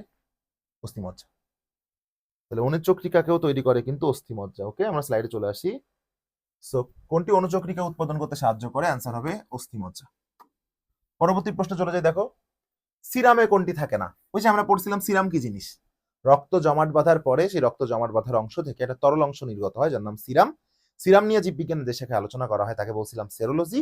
এবং সিরামে কিন্তু রক্তরসের মতো সবকিছু থাকে, শুধু কোনটা থাকে না? ফাইব্রিনোজেন থাকে না। সেটাও কিন্তু আমরা তোমাদেরকে একটু আগেই পড়িয়ে দিয়েছি। এরপর দেখো, কোনটি গ্রানিউলোসাইট নয়? দেখো, গ্রানিউলোসাইট মানে হচ্ছে দানাদার শ্বেত রক্তকণিকা। আর দানাদার এর যে দানা, এই দানা তুমি কিন্তু ফিল করতে পারবা। এই দানা তুমি কি করতে পারবা বলো? ফিল করতে পারবা। যার যার নামের মধ্যে ফিল নাই সেই গ্রানিউলোসাইট নয়। কার নামে? দেখো এর নামের মধ্যে ফিল আছে, ফিল আছে, ফিল আছে, এটার মধ্যে ফিল আছে। অ্যান্সার কি হবে বলো? অ্যান্সার হবে লিম্ফোসাইট। ওকে, অ্যান্সার কি হবে বলো? লিম্ফোসাইট। নেক্সট আসো, লোহিত রক্তকণিকা ও শ্বেত রক্তকণিকার অনুপাত কত? মনে রাখবা, বিভিন্ন স্যারের বইয়ে একসময় 500:1 দেওয়া ছিল, একসময় 700:1 দেওয়া ছিল, বর্তমানে 600:1 দেওয়া আছে। এই জন্য আমরা এটা অ্যান্সার করবো 600:1। বাট একসময় কিন্তু 500:1 ছিল, 700:1 কিন্তু ছিল। বাট যদি সবগুলো অপশনে থাকে, আমরা অ্যান্সার করবো কত ইস্টু কত? 600:1। ক্ষুদ্রতম রক্তকণিকা, ক্ষুদ্রতম মানে কি? অণু মানেই ক্ষুদ্র। তাই কি মানে ক্ষুদ্র? অণু মানে ক্ষুদ্র। তাহলে ক্ষুদ্রতম রক্তকণিকা কোনটা? অণুচক্রিকা। অণুচক্রিকার অপর নাম আমরা সবাই জানি থ্রম্বোসাইট। পরবর্তী প্রশ্নে চলে আসি, ফ্যাগোসাইটোসিস প্রক্রিয়ায় জীবাণু ধ্বংস করে কোনটা? ফ্যাগোসাইটোসিস প্রক্রিয়ায় জীবাণু ধ্বংস করে দুইটা, এম অ্যান্ড এন। এম তে হচ্ছে মোনোসাইট আর এন তে হচ্ছে নিউট্রোফিল। দেখো অপশনে কোনটা আছে, যেটার মধ্যে যেটা হবে সেটা অ্যান্সার। মোনোসাইট আর নিউট্রোফিল কোনটা আছে? এই যে নিউট্রোফিল আছে, সো এটাই দিয়ে দিব অ্যান্সার। পরবর্তী প্রশ্নটা একটু খেয়াল করে দেখো, হেপারিন তৈরি করে কোনটা? আমরা বলছিলাম বেসোফিলের দুইটা হ্যান্ড, একটা হ্যান্ডে হিস্টামিন আর একটা হ্যান্ডে হেপারিন। হেপারিন তৈরি করে কে? বেসোফিল। পরবর্তী প্রশ্নে আমরা চলে যাই, রক্ত জমাট বাঁধা শেষ হলে জমাটকৃত অংশ থেকে যে হলুদ অংশ বেরিয়ে আসে তার নাম কি? একটু আগেই বললাম, সিরাম। সিরাম নিয়ে জীববিজ্ঞানে কোন শাখায় আলোচনা করা হয়? সেরোলজি। সিরামে রক্তরসের কোন উপাদানটা থাকে না? ফাইব্রিনোজেন। কোনটি হিমোগ্লোবিনে থাকে না? হিমোগ্লোবিনে কি কি আছে? দেখো, হিমোগ্লোবিনে আছে হিম আর গ্লোবিন। এই হিমটা হচ্ছে আয়রন, হিমটা হচ্ছে কি? আয়রন। আর গ্লোবিন লাস্টে ইন আছে না? ইন থাকা মানে কি বলো? প্রোটিন। অ্যান্সার কি হবে বলো? আয়রন আছে, হিমো আছে, গ্লোবিনও আছে, অ্যান্সার হচ্ছে আয়োডিন। লোহিত রক্ত কোনটি হিমোগ্লোবিনে থাকে না? অ্যান্সার কি? আয়োডিন। নেক্সট, রক্ততঞ্চনে কোন ফ্যাক্টরের অনুপস্থিতির কারণে ক্রিসমাস ডিজিজ হয়? মনে রাখবা, রক্ততঞ্চনের ক্ষেত্রে ক্রিসমাস ডিজিজ হয় 9 নাম্বার ফ্যাক্টরের অনুপস্থিতির কারণে। 9 নাম্বার ফ্যাক্টরের নামই হচ্ছে ক্রিসমাস ফ্যাক্টর। তাহলে বলো 9 নাম্বার ফ্যাক্টরের নাম কি? 9 নাম্বার ফ্যাক্টরের নামই হচ্ছে ক্রিসমাস ফ্যাক্টর। যেহেতু 9 নাম্বার ফ্যাক্টরের নাম ক্রিসমাস ফ্যাক্টর, এই জন্য মনে রাখবো 9 নাম্বার ফ্যাক্টরের অনুপস্থিতির কারণেই কিন্তু ক্রিসমাস ডিজিজ হয়। 9 নাম্বার ফ্যাক্টরের নামই যেহেতু ক্রিসমাস ফ্যাক্টর, 9 নাম্বার ফ্যাক্টরের অনুপস্থিতির কারণেই কিন্তু ক্রিসমাস ডিজিজ হয়। মানুষের রক্তে হিম আর গ্লোবিনের অনুপাত কত? হিম হচ্ছে যদি থাকে একটা, গ্লোবিন থাকবে 25টা। তাহলে হিম আর গ্লোবিনের অনুপাত হচ্ছে 1:25। 1:25। মানব ভ্রূণে প্রতি ঘন মিলিমিটারে লোহিত রক্তকণিকার সংখ্যা কত? ভ্রূণে পুরুষে হচ্ছে, মহিলাদের হচ্ছে 44 থেকে 49 লাখ, পুরুষে আমরা জানি 50 থেকে 54 লাখ, শিশুদের হচ্ছে 60 থেকে 70 লাখ, আর ভ্রূণে হচ্ছে 80 থেকে 90 লাখ। আমরা পড়ে এসেছি, অ্যান্সার কি হবে? 80 থেকে 90 লাখ। আচ্ছা, নিচের কোনটি নিউক্লিয়াস বিহীন? আমরা জানি লোহিত রক্তকণিকা নিউক্লিয়াস বিহীন আর অনুচক্রিকা নিউক্লিয়াস বিহীন। এর মধ্যে কোনটা আছে? এখানে দেখো আছে কোনটা? নিচের কোনটি নিউক্লিয়াস বিহীন? অ্যান্সার হবে কি বলো? অ্যান্সার হবে হচ্ছে এরিথ্রোসাইট। এটা যখন পরিণত অবস্থায় থাকে, তখন সেটা কিন্তু নিউক্লিয়াস বিহীন হয়। অনুচক্রিকাও কিন্তু পরিণত অবস্থায় নিউক্লিয়াস বিহীন। কোনটি দানাবিহীন শ্বেত রক্তকণিকা? এই যে তোমরা জানো, যার মধ্যে ফিল নাই সে, এর মধ্যে ফিল আছে, এটা ফিল আছে, এর মধ্যে ফিল আছে, তাহলে অ্যান্সার কি হবে? মোনোসাইট। ঠিক আছে, দেখো কতবার এই প্রশ্নগুলো আসছে। রক্ত জমাট বাঁধার ক্ষেত্রে কোন ফ্যাক্টরটি হেপারিনকে অকেজ করে দেয়? কে হেপারিনকে অকেজ করে দেয়? কে হেপারিনকে অকেজ করে দেয়? এদের এখানে দেখতে হবে, এই যে এখানে আসো, আমরা তোমাদেরকে দেখাই দিই, একদম সাথে সাথে প্রমাণ, একটু আগেই পড়িয়েছি। রক্ত জমাট বাঁধার ক্ষেত্রে দেখো তো কোন ফ্যাক্টরটা হেপারিনকে অকেজ করে দেয়? এটা না, এরও আগে। রক্ত জমাট বাঁধার ক্ষেত্রে কোন ফ্যাক্টরটা হেপারিনকে অকেজ করে দেয়?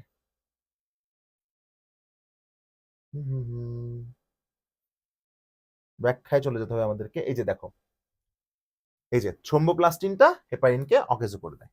তাহলে রক্ত জমাট বাঁধার ক্ষেত্রে কোন ফ্যাক্টর হেপারিনকে অকেজ করে দেয়? রক্ত জমাট বাঁধার ক্ষেত্রে থ্রোম্বোপ্লাস্টিন সে হেপারিনকে অকেজ করে দেয়। ঠিক আছে, রক্ত জমাট বাঁধার ক্ষেত্রে থ্রোম্বোপ্লাস্টিন হচ্ছে হেপারিনকে অকেজ করে দেয়। আমরা চলে যাই আমাদের স্লাইডে। ওকে, সো রক্ত জমাট বাঁধার ক্ষেত্রে কোন ফ্যাক্টরটি হেপারিনকে অকেজ করে দেয়? থ্রোম্বোপ্লাস্টিন। পরবর্তী প্রশ্ন কি আছে? রক্তে রক্তকণিকার সংখ্যা 65 লাখের বেশি হয়েছে। 65 লাখের বেশি, এই বেশি মানে কি? বেশি মানে পলি, বেশি মানে পলি, তাহলে কি হবে? পলিসাইথেমিয়া। আর যদি 25% কমে যেত, যদি 25% কমে যেত, কমে গেলে হতো রক্ত শূন্যতা বা অ্যানিমিয়া। এই যে এটা হতো তখন। কোনটি রক্ত আমিষ নয়? রক্ত আমিষ মনে রাখার জন্য টেকনিক দিয়েছিলাম, GPA5। So globulin, prothrombin, albumin, fibrinogen. Prothrombin, fibrinogen, globulin. Answer কি হবে? অ্যালবিউমিনও আছে, অ্যান্সার কি হবে? অ্যাগ্লুটিনিন। বাকিটা চারটাই দেওয়া আছে এখানে। পরের কোশ্চেন, মানব রক্তের তাপমাত্রা 36 থেকে 38 degree Celsius, average 37 degree Celsius. রক্তনালীর সংকোচন মনে রাখবা, সতে সংকোচন পড়িয়েছি, সতে সেরাটোনিন, সতে সংকোচন, সতে সেরাটোনিন। রক্তনালীর সংকোচন ঘটিয়ে রক্তপাত হ্রাস করে কে? সেরাটোনিন বা সেরোটোনিন। ঠিক আছে, তো এই ছিল হচ্ছে আমাদের রক্ত সংক্রান্ত তথ্যাবলী। এরপরে আমরা যেটা পড়বো সেটা হচ্ছে আমাদের হৃৎপিণ্ড এবং হৃৎপিণ্ডের রক্ত সংবহন নিয়ে কথাবার্তা। এখন আমরা যে টপিকটা নিয়ে আলোচনা করবো সেই টপিকটা হচ্ছে হৃৎপিণ্ড এবং হৃৎপিণ্ডে রক্ত সংবহন। শুরুতে আসো, দেখো হৃৎপিণ্ড যদি আমি বলতে চাই, এই হৃৎপিণ্ডকে কিন্তু বায়োলজিতে দুইটা শব্দ দ্বারা প্রকাশ করা হয়। তার মধ্যে একটা হচ্ছে কার্ডিয়াম এবং আরেকটা হচ্ছে করোনারি। সো একটা প্রশ্ন, খুব কমন প্রশ্ন, প্রায়ই ঢাকা বিশ্ববিদ্যালয় সহ বিভিন্ন বিশ্ববিদ্যালয়ে আসছে, মেডিকেলেও আসে, যে হৃৎপিণ্ডে কোন ধমনী রক্ত পরিবহন করে? পালমোনারি ধমনী নাকি করোনারি ধমনী? দেখেই বুঝতে পারতেছো, করোনারি ধমনী। এখন চিন্তা করে দেখো যে তাহলে পালমোনারি দ্বারা আসলে কাকে প্রকাশ করে? মনে রাখো, পালমোনারি এটা দ্বারা ফুসফুসকে ইন্ডিকেট করে। তাহলে করোনারি হচ্ছে হৃৎপিণ্ড আর পালমোনারি হচ্ছে আমাদের লাংস বা ফুসফুস। তো আমাদের এখন হৃৎপিণ্ড নিয়ে মূল আলোচনা। তো খেয়াল করে দেখো, হৃৎপিণ্ড মানে কি? হৃৎপিণ্ড মানে কার্ডিয়াম না? তো একটা প্রশ্ন কিন্তু প্রায়ই আসে, হৃৎপিণ্ড মানে যেহেতু কার্ডিয়াম, এই কার্ডিয়ামের চারদিকে যে আবরণটা থাকে তার নাম কি? মনে রাখবে, বায়োলজিতে পেরি মানে চারিদিকে। এই বায়োলজিতে কি মানে চারদিকে? পেরি মানে চারদিকে। তারপর তো কার্ডিয়ামের চারদিকে যে আবরণ তার নাম কি? কার্ডিয়াম, তার নাম হচ্ছে পেরিকার্ডিয়াম। বলতো অস্টিয়াম মানে যদি অস্থি হয়, অস্থির চারদিকের আবরণকে কি বলে? পেরিঅস্টিয়াম। কন্ড্রিয়াম মানে যদি তরুণাস্থি হয়, তাহলে তরুণাস্থির চারদিকের আবরণকে কি বলে? পেরিকন্ড্রিয়াম। ওকে, সো পেরি মানে চারদিকে। তো এই যে পেরিকার্ডিয়াম নামক হৃৎপিণ্ডের যে আবরণীটা আছে, এই আবরণীটা কিন্তু একটা দ্বিস্তরী আবরণ। দ্বিস্তরী আবরণ অলওয়েজ মনে রাখবা, দ্বিস্তরী মানে তার বাইরে একটা লেয়ার থাকবে, আবার তার ভিতরে একটা লেয়ার থাকবে।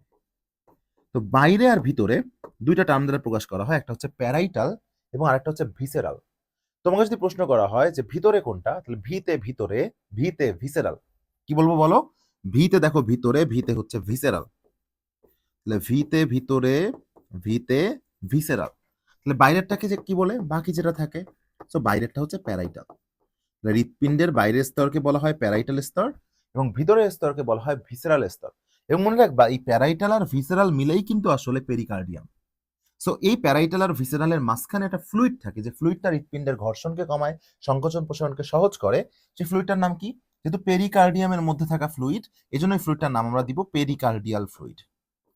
তাহলে যেহেতু পেরিকার্ডিয়ামের মধ্যে থাকা ফ্লুইড, এই জন্য এটার আমরা নাম দিব পেরিকার্ডিয়াল ফ্লুইড। এই পেরিকার্ডিয়াল ফ্লুইডের কাজ হচ্ছে দুইটা। সে হৃৎপিণ্ডের মধ্যে যে ঘর্ষণ তৈরি হওয়ার প্রবাবিলিটিস থাকে, সেই ঘর্ষণকে সে কমায়, এবং ঘর্ষণ যদি কমে যায় তাহলে অবশ্যই সংকোচন প্রসারণটা কিন্তু সহজ হয়ে যায়। এখন অনেকে একটা ভুল করে যে হৃৎপিণ্ডের আবরণকে কিন্তু বলা হয় পেরিকার্ডিয়াম, বাট হৃৎপিণ্ডের স্তর কিন্তু তিনটা। বলো হৃৎপিণ্ডের কয়টা স্তর রয়েছে? হৃৎপিণ্ডের স্তর হচ্ছে তিনটা। যেহেতু হৃৎপিণ্ডের স্তর তিনটা, সো হৃৎপিণ্ডের যেহেতু স্তর, সবগুলোর নামের মধ্যে বলো তো কি কমন থাকবে? কার্ডিয়াম কমন থাকবে। সবগুলোর নামের মধ্যে কি কমন থাকবে? কার্ডিয়াম কমন থাকবে। ঠিক আছে, যেহেতু হৃৎপিণ্ডের স্তর তিনটা, হৃৎপিণ্ড যেহেতু আমি বলছি, সো আমি অলওয়েজ কার্ডিয়ামকে রাখবো। মনে রাখবো এপি মানে বাইরে। এই কি মানে বাইরে? জীববিজ্ঞানে এপি মানে হচ্ছে বাইরে। তাহলে বাইরের যে স্তরটা তার নাম হবে কি কার্ডিয়াম, তার নাম হবে এপিকার্ডিয়াম। মনে রাখবা মায়ো মানে হচ্ছে মাসল। এই মায়ো মানে কি? মাসল। মাসলটা কই থাকে? মাঝে থাকে। তারপর তো মাঝের যে স্তরটা তার নাম কি কার্ডিয়াম, তার নাম হচ্ছে মায়োকার্ডিয়াম। আসলে মনে রাখবা যে আমি এখানে লিখে দিচ্ছি যে মায়ো, এই মায়ো মানে কিন্তু হচ্ছে মাসল, মায়ো মানে মাসল, আর এই মাসলটা কিন্তু মাঝে থাকে বলেই এটার নাম হয়েছে মায়োকার্ডিয়াম। নর্মালি আমরা এখানে মেসো অনেক জায়গায় ইউজ করে। আর মনে রাখবা এন্ডো মানে ভিতরে। এই কি মানে ভিতরে? এন্ডো মানে ভিতরে। তাহলে হৃৎপিণ্ডের ভিতরের স্তরটাকে কি বলে? এন্ডোকার্ডিয়াম। তাহলে এই যে স্তর বা এর অপর নাম হচ্ছে প্রাচীর। তাহলে পরীক্ষায় যদি প্রশ্ন আসে হৃৎ প্রাচীর নয় কোনটি বা হৃৎপিণ্ডের স্তর নয় কোনটি, এপিকার্ডিয়াম, মায়োকার্ডিয়াম, এন্ডোকার্ডিয়াম নাকি পেরিকার্ডিয়াম? অ্যান্সার হবে কি? পেরিকার্ডিয়াম।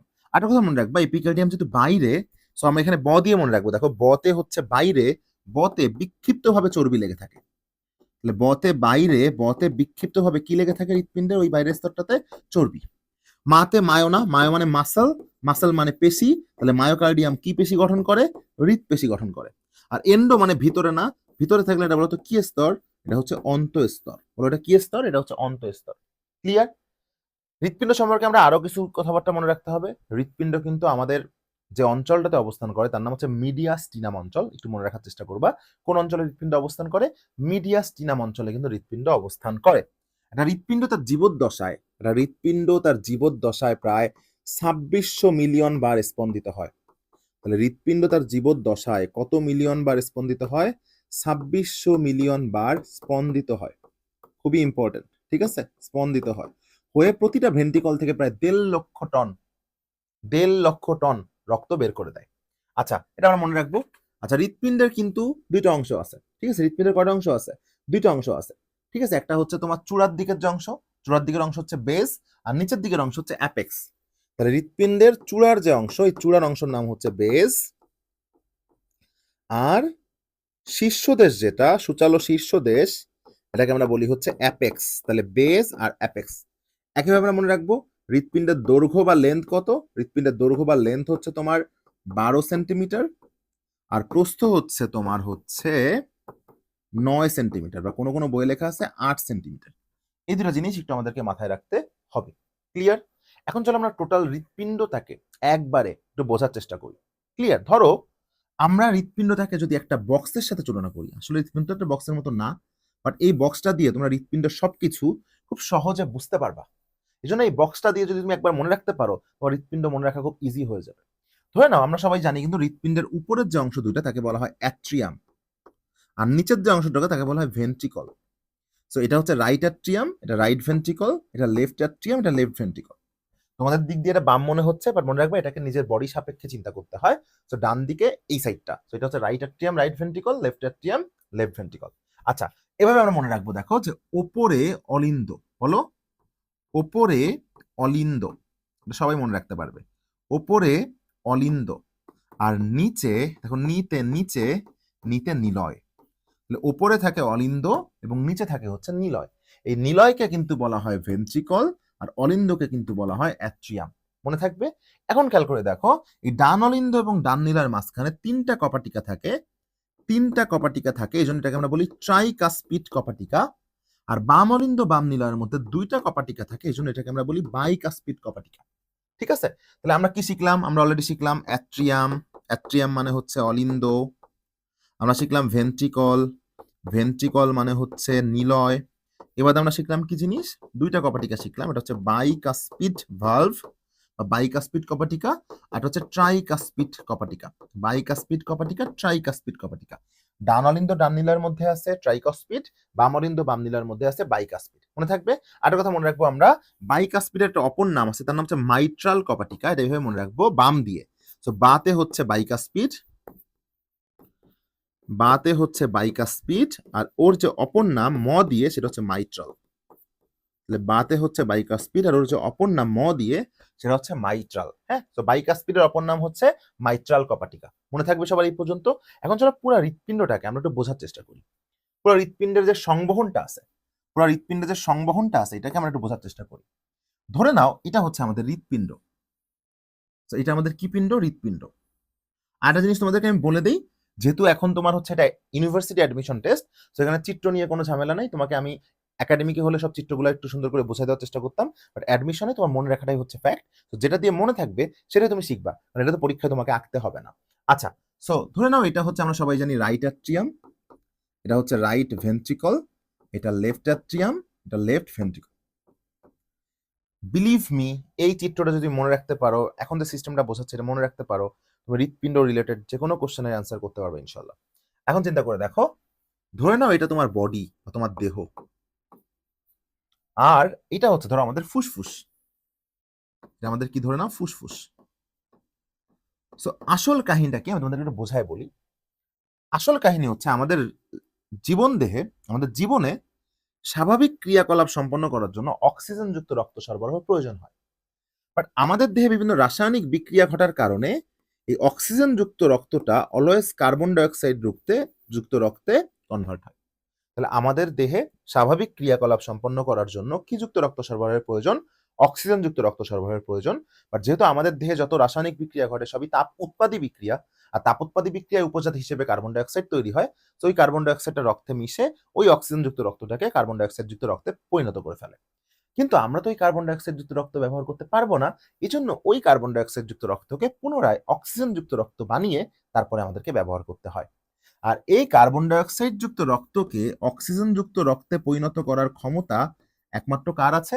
এই কার্বন ডাইঅক্সাইড যুক্ত রক্তকে অক্সিজেন যুক্ত রক্তে পরিণত করার ক্ষমতা একমাত্র রয়েছে ফুসফুসের। তো হৃৎপিণ্ডের কাজ হচ্ছে দেহ থেকে ওই কার্বন ডাইঅক্সাইড যুক্ত রক্তটাকে নিয়ে ফুসফুসের কাছে পাঠানো, দেন ফুসফুস ওই কার্বন ডাইঅক্সাইডকে অক্সিজেন বানাবে, দেন ওই অক্সিজেন যুক্ত রক্তটা হৃৎপিণ্ড আবার তার নিজের কাছে নিয়ে সে সারা দেহে পাঠাই দিবে। সো এখন খেয়াল করো, হৃৎপিণ্ডে দেহ থেকে দুইটা মহাশিরা আসে। মনে করো উপরের দিক দিয়ে যে মহাশিরা আসে তার নাম হচ্ছে ঊর্ধ্ব মহাশিরা বা সুপেরিয়র ভেনা ক্যাভা, সুপেরিয়র ভেনা ক্যাভা। আর নিচের দিক দিয়ে যে মহাশিরা আসে তার নাম হচ্ছে নিম্ন মহাশিরা বা ইনফেরিয়র ভেনা ক্যাভা, বা ইনফেরিয়র ভেনা ক্যাভা। মনে রাখবো, ভেইন মানে শিরা, ভেনা ক্যাভা মানে মহাশিরা। ভেইন মানে শিরা, ভেনা ক্যাভা মানে মহাশিরা। ঊর্ধ্ব মানে সুপেরিয়র, নিম্ন মানে ইনফেরিয়র। তাহলে এটা হচ্ছে কি মহাশিরা? এই উপরেরটা, এটা হচ্ছে ঊর্ধ্ব মহাশিরা বা সুপেরিয়র ভেনা ক্যাভা। আর এই যেটা, এটা হচ্ছে নিম্ন মহাশিরা বা ইনফেরিয়র ভেনা ক্যাভা। মনে থাকবে? আচ্ছা, এবার তোমরা সবাই জানো রাইট অ্যাট্রিয়াম আর রাইট ভেন্ট্রিকলের মধ্যে তিনটা কপাটিকা আছে, যেটাকে আমরা বলি ট্রাইকাসপিড। লেফট অ্যাট্রিয়াম আর লেফট ভেন্ট্রিকলের মধ্যে দুইটা কপাটিকা আছে, যেটাকে আমরা বলি বাইকাসপিড। এবার আমরা একটু আগে জানি না যে রাইট ভেন্ট্রিকল থেকে ফুসফুসে একটা ধমনী যায়। তোমরা সবাই কিন্তু শিখছো একটু আগে যে পালমোনারি মানে ফুসফুস, পালমোনারি মানে ফুসফুস, এই জন্য এই ধমনীটার নাম হচ্ছে পালমোনারি ধমনী। যেহেতু পালমোনারি মানে ফুসফুস, সেহেতু এই ধমনীটার নাম হচ্ছে পালমোনারি ধমনী। আর যে শিরাটা কিন্তু এখানে আসে, সেই শিরাটার নাম হচ্ছে পালমোনারি শিরা। ফুসফুস থেকে যে শিরাটা আসে তার নাম কি শিরা? তার নাম পালমোনারি শিরা। আরেকটা কথা মনে রাখবা, এই লেফট ভেন্ট্রিকল থেকে দেহের মধ্যে একটা ধমনী চলে যায়, এই ধমনীকে আমরা বলি হচ্ছে মহাধমনী বা অ্যাওর্টা। মহাধমনী বা অ্যাওর্টা। এখন পুরো প্রসেসটা তোমাদেরকে আমি ব্যাখ্যা করি, তোমরা বুঝতে পারবা। ধরো আমরা সবাই জানি আমাদের দেহের স্বাভাবিক ক্রিয়াকলাপ সম্পন্ন করার জন্য কি যুক্ত রক্ত লাগে? আমাদের দেহের স্বাভাবিক ক্রিয়াকলাপ সম্পন্ন করার জন্য কিন্তু অক্সিজেন যুক্ত রক্ত লাগে, তাই না? অক্সিজেন যুক্ত রক্ত লাগে। এই অক্সিজেন যুক্ত রক্তটা বিভিন্ন রাসায়নিক বিক্রিয়ার ফলে কোন যুক্ত রক্তে পরিণত হয়? কার্বন ডাইঅক্সাইড যুক্ত রক্তে কিন্তু পরিণত হয়। এই কার্বন ডাইঅক্সাইড যুক্ত রক্তটা দেহ থেকে উপরের অংশ থেকে চলে আসে কোথায়? Superior vena ক্যাভায়। আর নিচের অংশ থেকে কার্বন ডাইঅক্সাইড যুক্ত রক্তটা চলে আসে কোথায়? ইনফেরিয়র ভেনা ক্যাভায়। এখন যে ভেনা ক্যাভাতেই চলে আসুক না কেন, এই দুইটা আলটিমেটলি ফাইনালি কোথায় চলে আসে? এই কার্বন ডাইঅক্সাইড যুক্ত রক্তটা রাইট অ্যাট্রিয়ামে। রাইট অ্যাট্রিয়াম থেকে কোথায় যাওয়ার রাস্তা আছে? রাইট ভেন্ট্রিকলে, এই যে ট্রাইকাসপিড দিয়ে। তো ওই কার্বন ডাইঅক্সাইড যুক্ত রক্তটা এখন ট্রাইকাসপিড কপাটিকা দিয়ে রাইট ভেন্ট্রিকলে চলে আসে এবং রাইট ভেন্ট্রিকলে পালমোনারি ধমনীর উদ্ভব হয়। আর এখানে যে কপাটিকা থাকে তার নাম কি? পালমোনারি কপাটিকা। তো ওই পালমোনারি কপাটিকা দিয়ে ওই কার্বন ডাইঅক্সাইড যুক্ত রক্তটা পালমোনারি ধমনীতে চলে যায়। তাহলে বলো কোথায় চলে যায়? পালমোনারি ধমনী। আর আমরা সবাই জানি পালমোনারি ধমনী, পালমোনারি মানে ফুসফুস, তাহলে পালমোনারি ধমনী ওই রক্তটাকে নিয়ে কই চলে আসে? ফুসফুসে। আর ফুসফুস ওই কার্বন ডাইঅক্সাইড যুক্ত রক্তকে অক্সিজেন যুক্ত রক্তে পরিণত করে, পরে পালমোনারি শিরা দিয়ে ওই অক্সিজেন যুক্ত রক্তটা চলে আসে হচ্ছে লেফট অ্যাট্রিয়ামে। লেফট অ্যাট্রিয়াম থেকে দেখো বাইকাসপিড কপাটিকা হয়ে ওই অক্সিজেন যুক্ত রক্ত চলে আসে লেফট ভেন্ট্রিকলে, এবং লেফট ভেন্ট্রিকল থেকে দেখো এখানে অ্যাওয়ার্টার শুরু হয়েছে, যে অ্যাওয়ার্টা, যেখানে যে কপাটিকা আছে তার নাম অ্যাওয়ার্টিক কপাটিকা, সে ওই অ্যাওয়ার্টিক কপাটিকা দিয়ে ওই অক্সিজেন যুক্ত রক্তটা অর্থাৎ মহাধমনী দিয়ে ওই অক্সিজেন যুক্ত রক্তটা কই চলে আসে? দেখো ওই অক্সিজেন যুক্ত রক্তটা এই যে দেহে চলে আসে, এই সেই অক্সিজেন যুক্ত রক্ত। ইন্টারেস্টিং না? এবারে অক্সিজেনটা কিসে পরিণত হয়? কার্বন ডাইঅক্সাইডে উপরের দিক দিয়ে প্রবেশ করে সুপেরিয়র ভেনা ক্যাভা বা ঊর্ধ্ব মহাশিরায়, নিচের দিক দিয়ে প্রবেশ করে ইনফেরিয়র ভেনা ক্যাভা বা নিম্ন মহাশিরায়। মানে কার্বন ডাইঅক্সাইডকে আমাকে আবার ফুসফুসে পাঠাতে হবে। যেখানেই প্রবেশ করুক না কেন রাইট অ্যাট্রিয়ামে আসে, রাইট অ্যাট্রিয়াম থেকে ট্রাইকাসপিড হয়ে রাইট ভেন্ট্রিকলে যায়, রাইট ভেন্ট্রিকল থেকে পালমোনারি ধমনী হয়ে ফুসফুসে যায়, ফুসফুসে কার্বন ডাইঅক্সাইডকে অক্সিজেন বানায়, দেন পালমোনারি শিরা হয়ে ওই অক্সিজেনযুক্ত রক্তটা লেফট অ্যাট্রিয়ামে আসে, লেফট অ্যাট্রিয়াম থেকে বাইকাসপিড কপাটিকা দিয়ে অক্সিজেনযুক্ত রক্তটা লেফট ভেন্ট্রিকলে আসে, লেফট ভেন্ট্রিকল থেকে অ্যাওয়ার্টা দিয়ে ওই অক্সিজেনযুক্ত রক্তটা দেহে চলে আসে। এই সাইকেলটা আজীবন চলতেই থাকে। তাহলে এখান থেকে আমরা জিনিস খেয়াল করে দেখলাম যে আমাদের হৃৎপিণ্ডের এটা ডান অংশ না? হৃৎপিণ্ডের ডান অংশ সর্বদাই কিন্তু কি যুক্ত রক্ত পরিবহন করতেছে? অক্সিজেন যুক্ত রক্ত পরিবহন করতেছে, তাই না? না, হৃৎপিণ্ডের ডান অংশ কখনোই অক্সিজেন পরিবহন করতেছে? এটা কি পরিবহন করতেছে বলো? কার্বন ডাইঅক্সাইড যুক্ত রক্ত পরিবহন করতেছে। আর হৃৎপিণ্ডের যে বাম অংশ, সেই বাম অংশ কিন্তু আলটিমেটলি অক্সিজেন যুক্ত রক্ত পরিবহন করতেছে। এটা একটু মনে রাখার চেষ্টা করবা। তাহলে হৃৎপিণ্ডের ডান অংশ কার্বন ডাইঅক্সাইড পরিবহন করে, হৃৎপিণ্ডের বাম অংশ অক্সিজেন যুক্ত রক্ত পরিবহন করে। আর একটা জিনিস ভুলিয়ে যাওয়া যাবে না, সেটা হচ্ছে আমরা কিন্তু নর্মালি সবাই জানি যে ধমনী অলওয়েজ অক্সিজেন যুক্ত রক্ত পরিবহন করে, ছোটবেলা থেকে শিখে এসেছো। আর শিরা অলওয়েজ কার্বন ডাইঅক্সাইড যুক্ত রক্ত পরিবহন করে। বাট পৃথিবীতে একমাত্র ব্যতিক্রম বা এক্সেপশনাল ধমনী এবং শিরা হচ্ছে পালমোনারি ধমনী এবং পালমোনারি শিরা। খেয়াল করে দেখো তো কেন এটা ব্যতিক্রম? কারণ এটা ধমনী হয়েও অক্সিজেন পরিবহন না করে কার্বন ডাইঅক্সাইড পরিবহন করে, আর এটা শিরা হয়েও কার্বন ডাইঅক্সাইড পরিবহন না করে অক্সিজেন পরিবহন করে। পৃথিবীর সবচেয়ে ব্যতিক্রম ধমনী এবং শিরা হচ্ছে পালমোনারি শিরা এবং পালমোনারি ধমনী। এখান দিয়েও কিন্তু ঢাবিতে রিটেন প্রশ্ন আসতে পারে। কি প্রশ্ন আসতে পারে? পালমোনারি ধমনী বা পালমোনারি শিরা একটি ব্যতিক্রম ধমনী বা ব্যতিক্রম শিরা ব্যাখ্যা করো। তাহলে পালমোনারি ধমনী একটি ব্যতিক্রম ধমনী ব্যাখ্যা করো, অথবা পালমোনারি শিরা একটি ব্যতিক্রম শিরা ব্যাখ্যা করো। আর এইটা যদি তুমি বুঝে থাকো, তোমার হৃৎপিণ্ডে যা কিছু তোমার কাছে পরীক্ষায় প্রশ্ন আসুক না কেন সবকিছু কিন্তু ইজি হয়ে যাবে। ওকে, এখন চলো আমরা একটু কি জিনিসটা শিখবো। আমরা এখন শিখবো হচ্ছে হৃৎপিণ্ডের সংকোচন এবং প্রসারণ। হৃৎপিণ্ডের সংকোচন এবং প্রসারণ। মনে রাখবা শতে সংকোচন, শতে এর নাম হচ্ছে বায়োলজিক্যাল নাম হচ্ছে সিস্টল। তাহলে শতে সংকোচন, শতে সিস্টল। ওকে, স দিয়ে হয় সংকোচন, স দিয়ে হয় সিস্টল। আর সিস্টল বাদে যেটা আছে ডায়াস্টল, সেটা হচ্ছে প্রসারণ। তাহলে হৃৎপিণ্ডের সংকোচনকে সিস্টল বলে, আর হৃৎপিণ্ডের প্রসারণকে ডায়াস্টল বলে। হৃৎপিণ্ডের সংকোচনকে সিস্টল বলে, আর হৃৎপিণ্ডের প্রসারণকে ডায়াস্টল বলে। কোনটায় বেশি সময় লাগে? খেয়াল করে দেখো, সিস্টল লিখতে কম জায়গা লাগে, ডায়াস্টল লিখতে বেশি জায়গা লাগে। এই জন্য মনে রাখবা ডায়াস্টল এ বেশি সময় লাগে আর সিস্টোলে কম সময় লাগে। বলতে পারবো এটা তো আমরা মনে রাখার টেকনিক শিখলাম, একটু বোঝাই দেন, কোনো একটা উদাহরণ দেন।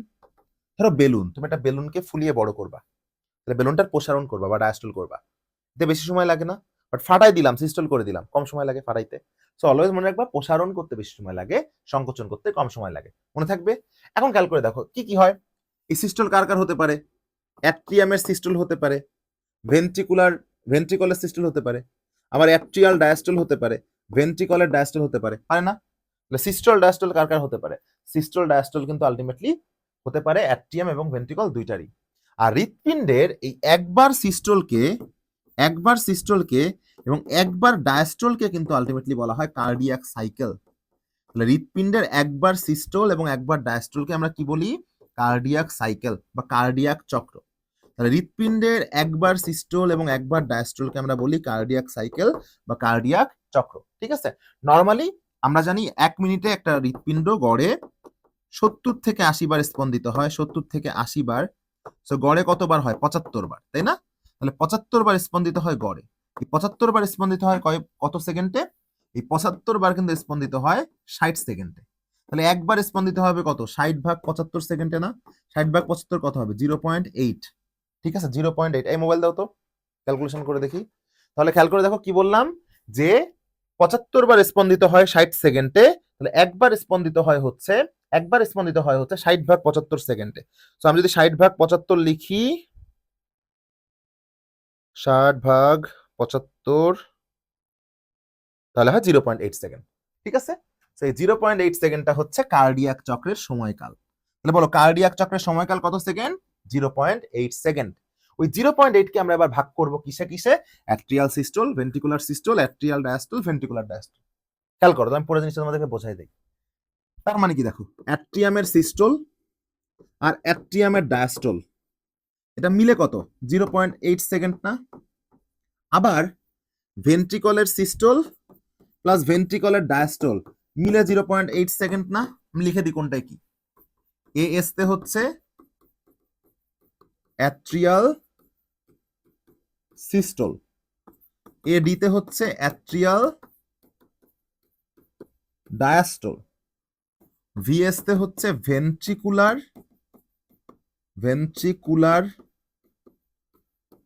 সিস্টল, আর ভিটি দিতে হচ্ছে ভেন্ট্রিকুলার, যে এটা ডায়াস্টল। ওকে, সো বুঝতেই পারতেছো এই অ্যাট্রিয়াল সিস্টল আর অ্যাট্রিয়াল ডায়াস্টল মিলেই কিন্তু 0.8 সেকেন্ড, আর ভেন্ট্রিকুলার সিস্টল আর ভেন্ট্রিকুলার ডায়াস্টল মিলেই কিন্তু 0.8 সেকেন্ড। সো মনে রাখবা ডায়াস্টলে বেশি সময় লাগে না।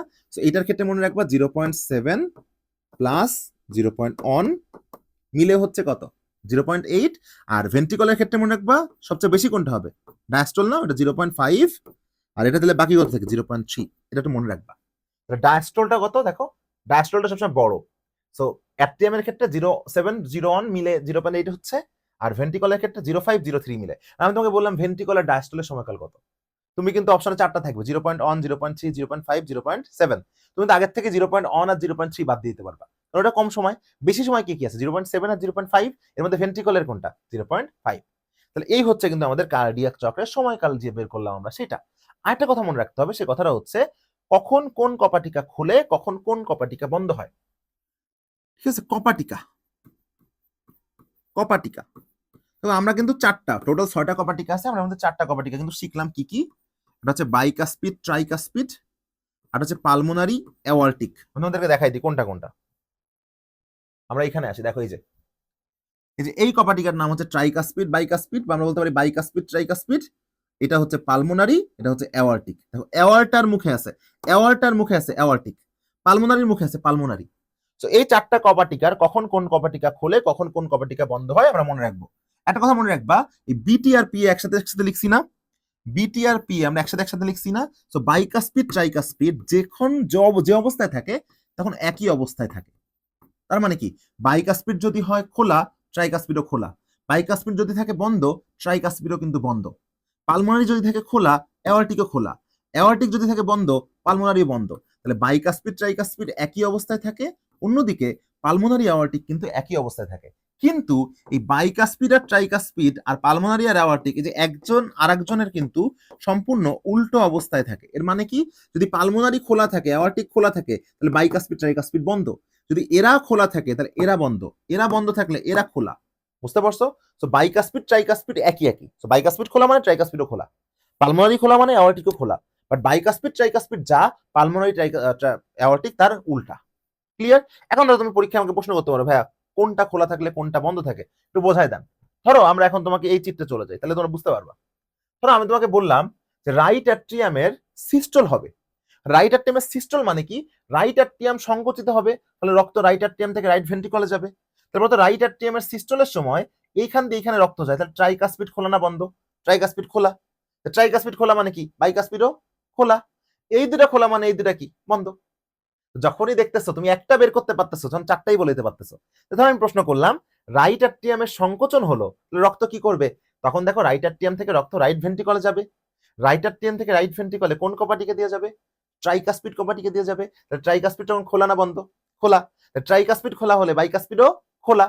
এই দুটা খোলা মানে এই দুইটা পালমোনারি অ্যাওর্টিক বন্ধ। অন্যদিকে খেয়াল করো, তো লেফট ভেন্ট্রিকলের সংকোচন হলো, রক্ত কই যাবে? দেহে যাবে। কোনটা দিয়ে যাবে? অ্যাওর্টিক দিয়ে। তারপর তো অ্যাওর্টিক তখন খোলা না বন্ধ? খোলা।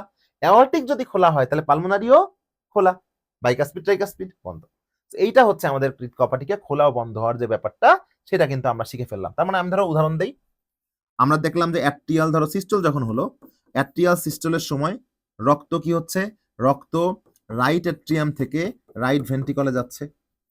তো মাঝখানে আছে ট্রাইকাসপিড, ট্রাইকাসপিড কি বলো? খোলা।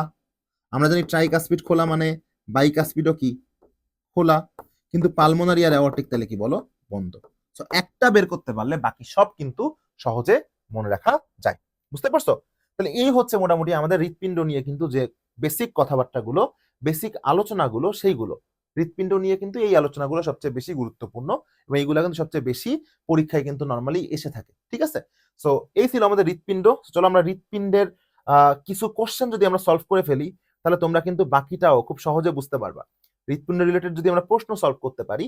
আর আরো কিছু কথাবার্তা একটু বলে দিই তোমাদেরকে, সেই জিনিসটা হচ্ছে আমাদের হৃৎপিণ্ডে কিন্তু কোশ্চেনে আসার আগে আমরা আরো কিছু কথা বলে দিই। আচ্ছা, আমাদের হৃৎপিণ্ড যে গতি তৈরি করে, যে তার নাম কি? গতি মানে কি বলতো? গতি মানে হচ্ছে পেস। তৈরি করে যে তার নাম কি বলতো? মেকার। যে মেকার সে তৈরি করে। তো হৃৎপিণ্ডের যে গতি তৈরি করে তার নাম হচ্ছে পেস মেকার। তো এই পেস মেকার কিন্তু যেটাকে বলা হয় তার নাম হচ্ছে সাইনো অ্যাট্রিয়াল নোড। আমি লিখে দিচ্ছি, কোনটা বলো? সাইনো অ্যাট্রিয়াল নোড। এই সাইনো অ্যাট্রিয়াল নোডকে কিন্তু বলা হয় পেসমেকার। কেন এর নাম সাইনো অ্যাট্রিয়াল নোড হয়েছে? অ্যাট্রিয়াল কথার অ্যাট্রিয়াম থেকে আসছে। সাইনো অ্যাট্রিয়াল নোড অ্যাট্রিয়ামের প্রাচীরে থাকে বলে ওর নাম হয়েছে সাইনো অ্যাট্রিয়াল নোড। এবং এই সাইনো অ্যাট্রিয়াল নোডটা কিন্তু আল্লাহ তাআলা দিয়ে দিছে, যেটা আমাদের হৃৎপিণ্ডে প্রাকৃতিকভাবে শুরু থেকেই কিন্তু আমাদের হৃৎপিণ্ডের গতি নিয়ন্ত্রণ করে।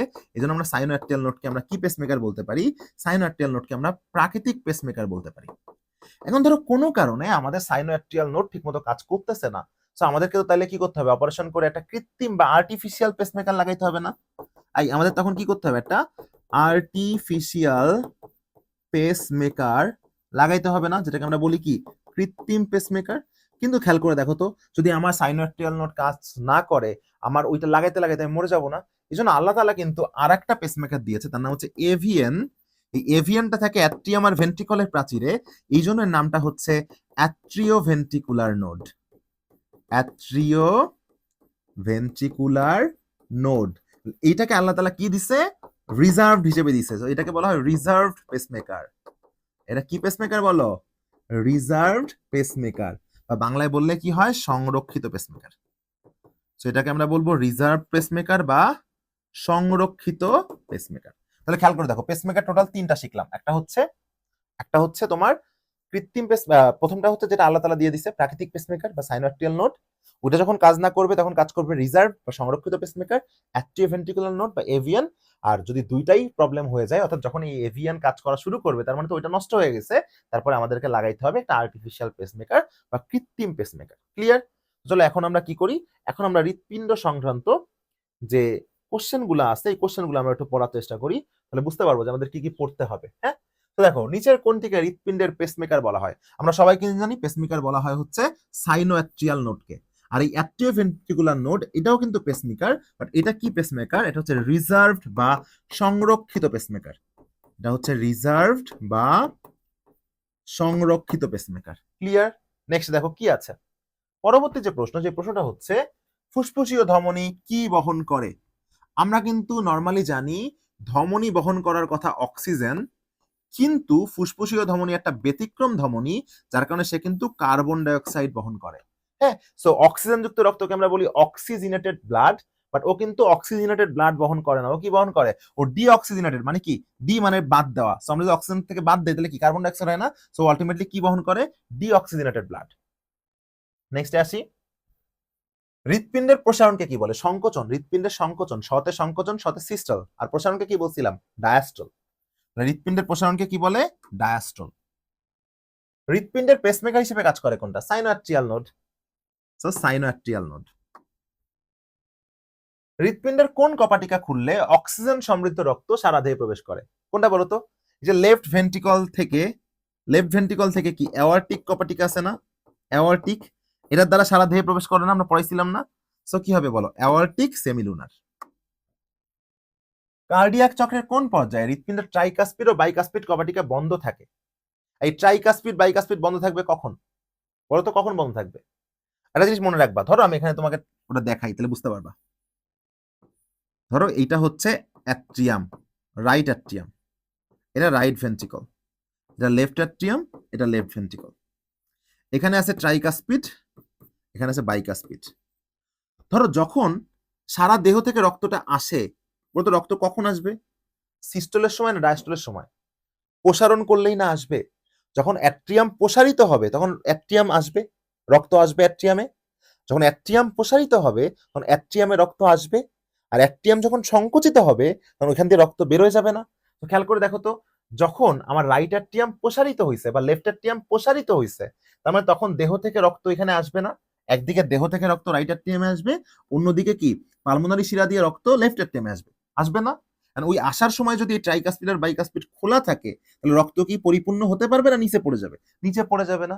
এই জন্য মনে রাখবা, যখন অ্যাট্রিয়াম প্রসারিত হয়, রক্ত যখন অ্যাট্রিয়ামে আসে তখন নিচের ওই ছিদ্র বন্ধ রাখতে হয় না? তাহলে অ্যাট্রিয়াল ডায়াস্টলের সময় কিন্তু আলটিমেটলি বাইকাসপিড ট্রাইকাসপিড বন্ধ থাকে।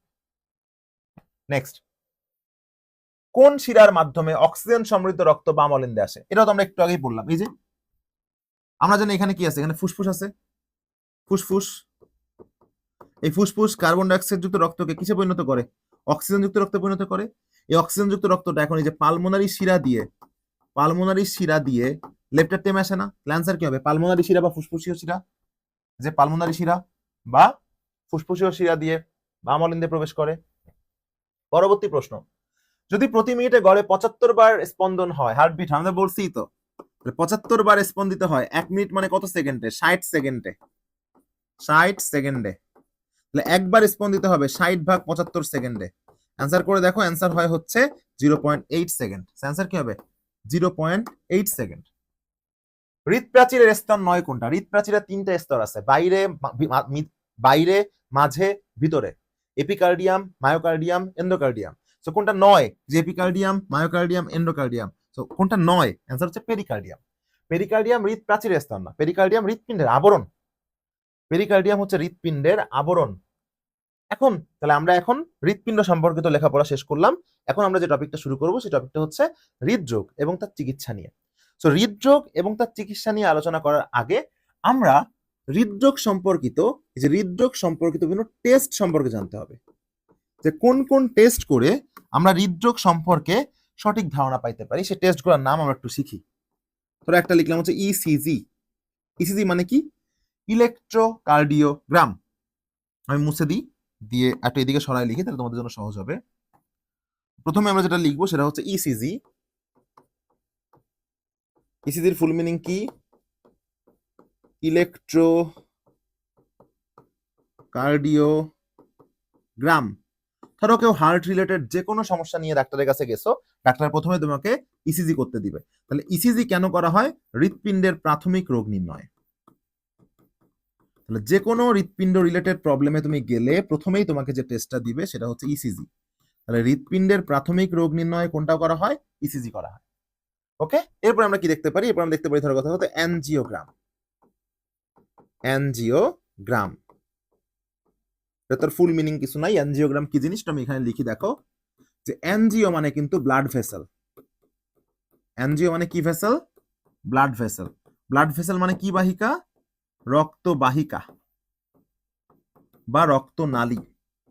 রক্তবাহিকা বা রক্তনালী। এখন এই রক্তবাহিকা বা রক্তনালীতে, এই যে রক্তবাহিকা বা রক্তনালীতে কোনো ব্লক আছে কিনা, কোনো ব্লক আছে কিনা এটা জানার জন্য করা হয় অ্যানজিওগ্রাম। এরপরে যেটা করা হয় সেটা হচ্ছে ইটিটি। মনে রাখবা ইটিটির ফুল মিনিং হচ্ছে এক্সারসাইজ টলারেন্স টেস্ট। একটা এক্সারসাইজ টলারেন্স টেস্ট মানে কি? একটা হৃৎপিণ্ড কতটুকু কষ্ট করতে পারে, পরিশ্রম করতে পারে, তাই না? সো এটাকে আমরা কি বলি? হৃৎপিণ্ডের কি ক্ষমতা বলো? হৃৎপিণ্ডের কর্মদক্ষতা পরিমাপের যে জন্য যে টেস্টটা করা হয়, হৃৎপিণ্ড কতটুকু সবল আছে, সুস্থ আছে। আচ্ছা, এরপরে কি আছে? এরপরে ধরো এমআরআই আছে। আমরা এমআরআই কিন্তু সবাই গুণগত রসায়নে পড়ছে। এমআরআই মানে কি? Magnetic resonance imaging. এইটা কারো করা হয় হৃৎপিণ্ডের পেশির অবস্থা জানার জন্য। হৃৎপিণ্ডের পেশির অবস্থা জানার জন্য। আর আমি যদি বলি শুধুমাত্র এক্স রে, তাহলে এক্স রে কেন করা হয়? এক্স রে করা হয় হৃৎপিণ্ডের অবস্থা জানার জন্য। তাহলে এই দুটো জিনিস কিন্তু গোলানো যাবে না। যদি শুধু বলে হৃৎপিণ্ডের ওভারঅল অবস্থা জানার জন্য কি করা হয়, তাহলে এক্স রে। আর যদি বলে হৃৎপিণ্ডের পেশির অবস্থা জানার জন্য কি করা হয়, তাহলে হচ্ছে এমআরআই বা ম্যাগনেটিক রেজোন্যান্স ইমেজিং। এন্ড ফাইনালটা হচ্ছে বিএনপি টেস্ট। এই বিএনপি টেস্ট মানে কি? বিএনপির ফুল মিনিং হচ্ছে brain natriuretic peptide. Brain natriuretic peptide. কারো হার্ট ফেইলিয়ার আছে কিনা, কারো হার্ট ফেইলিয়ারের সম্ভাবনা আছে কিনা এটা জানার জন্য এই টেস্টটা করা হয়। কি কি টেস্ট শিখলাম আমরা? ইসিজি, ইলেকট্রোকার্ডিওগ্রাম, এটা প্রাথমিক রোগ নির্ণয়ের জন্য এই টেস্টটা করা হয়। অ্যানজিওগ্রাম, অ্যানজিও মানে ব্লাড ভেসেল বা রক্তবাহিকা বা রক্তনালী, রক্তনালীতে কোনো ব্লক আছে কিনা এর জন্য এটা করা হয়। ইটিটি, এক্সারসাইজ টলারেন্স টেস্ট, হৃৎপিণ্ডের কার্যক্ষমতা বা কর্মক্ষমতা জানার জন্য করা হয়। এমআরআই, ম্যাগনেটিক রেজোন্যান্স ইমেজিং, হৃৎপিণ্ডের পেশির অবস্থা জানার জন্য করা হয়। এক্স রে, এটা হৃৎপিণ্ডের অবস্থা জানার জন্য করা হয়। আর বিএনপি, ব্রেইন নাট্রিউরেটিক পেপটাইড, এটা করা হয় হার্ট ফেইলিয়ার আছে কিনা সেটা জানার জন্য। এখন টেস্ট হয়ে গেল। টেস্ট হয়ে যাওয়ার পরে এখন কি কি রোগ আছে, হ্যাঁ কি কি রোগ আছে এই রোগ নিয়ে আমরা একটু কথাবার্তা বলবো। তো প্রথম যে রোগটা নিয়ে আমরা একটু কথাবার্তা বলবো সেই রোগটার নাম হচ্ছে অ্যানজাইনা। অ্যানজাইনা, অ্যানজাইনা কি জিনিস? ধরো তোমার হৃৎপিণ্ডে, ধরো এটা তোমার হৃৎপিণ্ড, কথার কথা, এটা ধরো তোমার হার্ট। এটা তোমার কি? এটা তোমার হার্ট। মানে এই হার্ট সুস্থ থাকার জন্য তোমার হৃৎপিণ্ডে কি যুক্ত রক্ত পরিবহন দরকার? তোমার হৃৎপিণ্ডে অক্সিজেন যুক্ত রক্ত পরিবহন দরকার। তোমার হৃৎপিণ্ডে অক্সিজেন যুক্ত রক্ত পরিবহন দরকার। এখন ধরো এই যে রাস্তা দিয়ে পরিবহন হচ্ছে, এই রাস্তায় কোনো কারণে, কোনো একটা কারণে ধরো ব্লক হয়েছে বা কিছু একটা হয়েছে, ফলে পর্যাপ্ত অক্সিজেন যুক্ত রক্ত হৃৎপিণ্ডে যাইতে পারতেছে না। তোমরা তো হৃৎপিণ্ডের যে পেশি, হৃৎপেশি, এই হৃৎপেশিতে তখন অক্সিজেনের কি হচ্ছে? অভাব হচ্ছে। অত অক্সিজেনের অভাব হলে সেখানে সবাত শোষণ হচ্ছে না অবাধ শোষণ হচ্ছে? অবাধ শোষণ হচ্ছে। আর তোমরা 9-10 ইন্টারমিডিয়েটে পড়ছো, অবাধ শোষণের ফলে কোন অ্যাসিড তৈরি হয়? ল্যাকটিক অ্যাসিড তৈরি হয়। ল্যাকটিক অ্যাসিডের কারণে ওই স্থানে কি হয়? ব্যথা হয়। আর যেহেতু এটা হৃৎপিণ্ড, সেটা কোথায় ব্যথা হবে? বুকে ব্যথা। সো এইটাই হচ্ছে অ্যানজাইনা। অ্যানজাইনার অপর নাম হচ্ছে বুকে ব্যথা। সেটা কেমনে হচ্ছে মনে রাখবা? যখন হৃৎপিণ্ড পর্যাপ্ত অক্সিজেনযুক্ত রক্ত পাচ্ছে না, তখন ওই জায়গায় হৃৎপেশিতে অক্সিজেনযুক্ত রক্তের অভাবের কারণে ওই হৃৎপেশিতে অবাধ শোষণ হচ্ছে। অবাধ শোষণের ফলে ল্যাকটিক অ্যাসিড তৈরি হচ্ছে, ফলে ওখানে বুকে ব্যথা হচ্ছে। এটাই হচ্ছে কি? এটা হচ্ছে অ্যানজাইনা। আর এই অ্যানজাইনাকে কিন্তু বলা হয় হার্ট অ্যাটাকের পূর্বাবস্থা। হার্ট অ্যাটাকের পূর্বাবস্থা।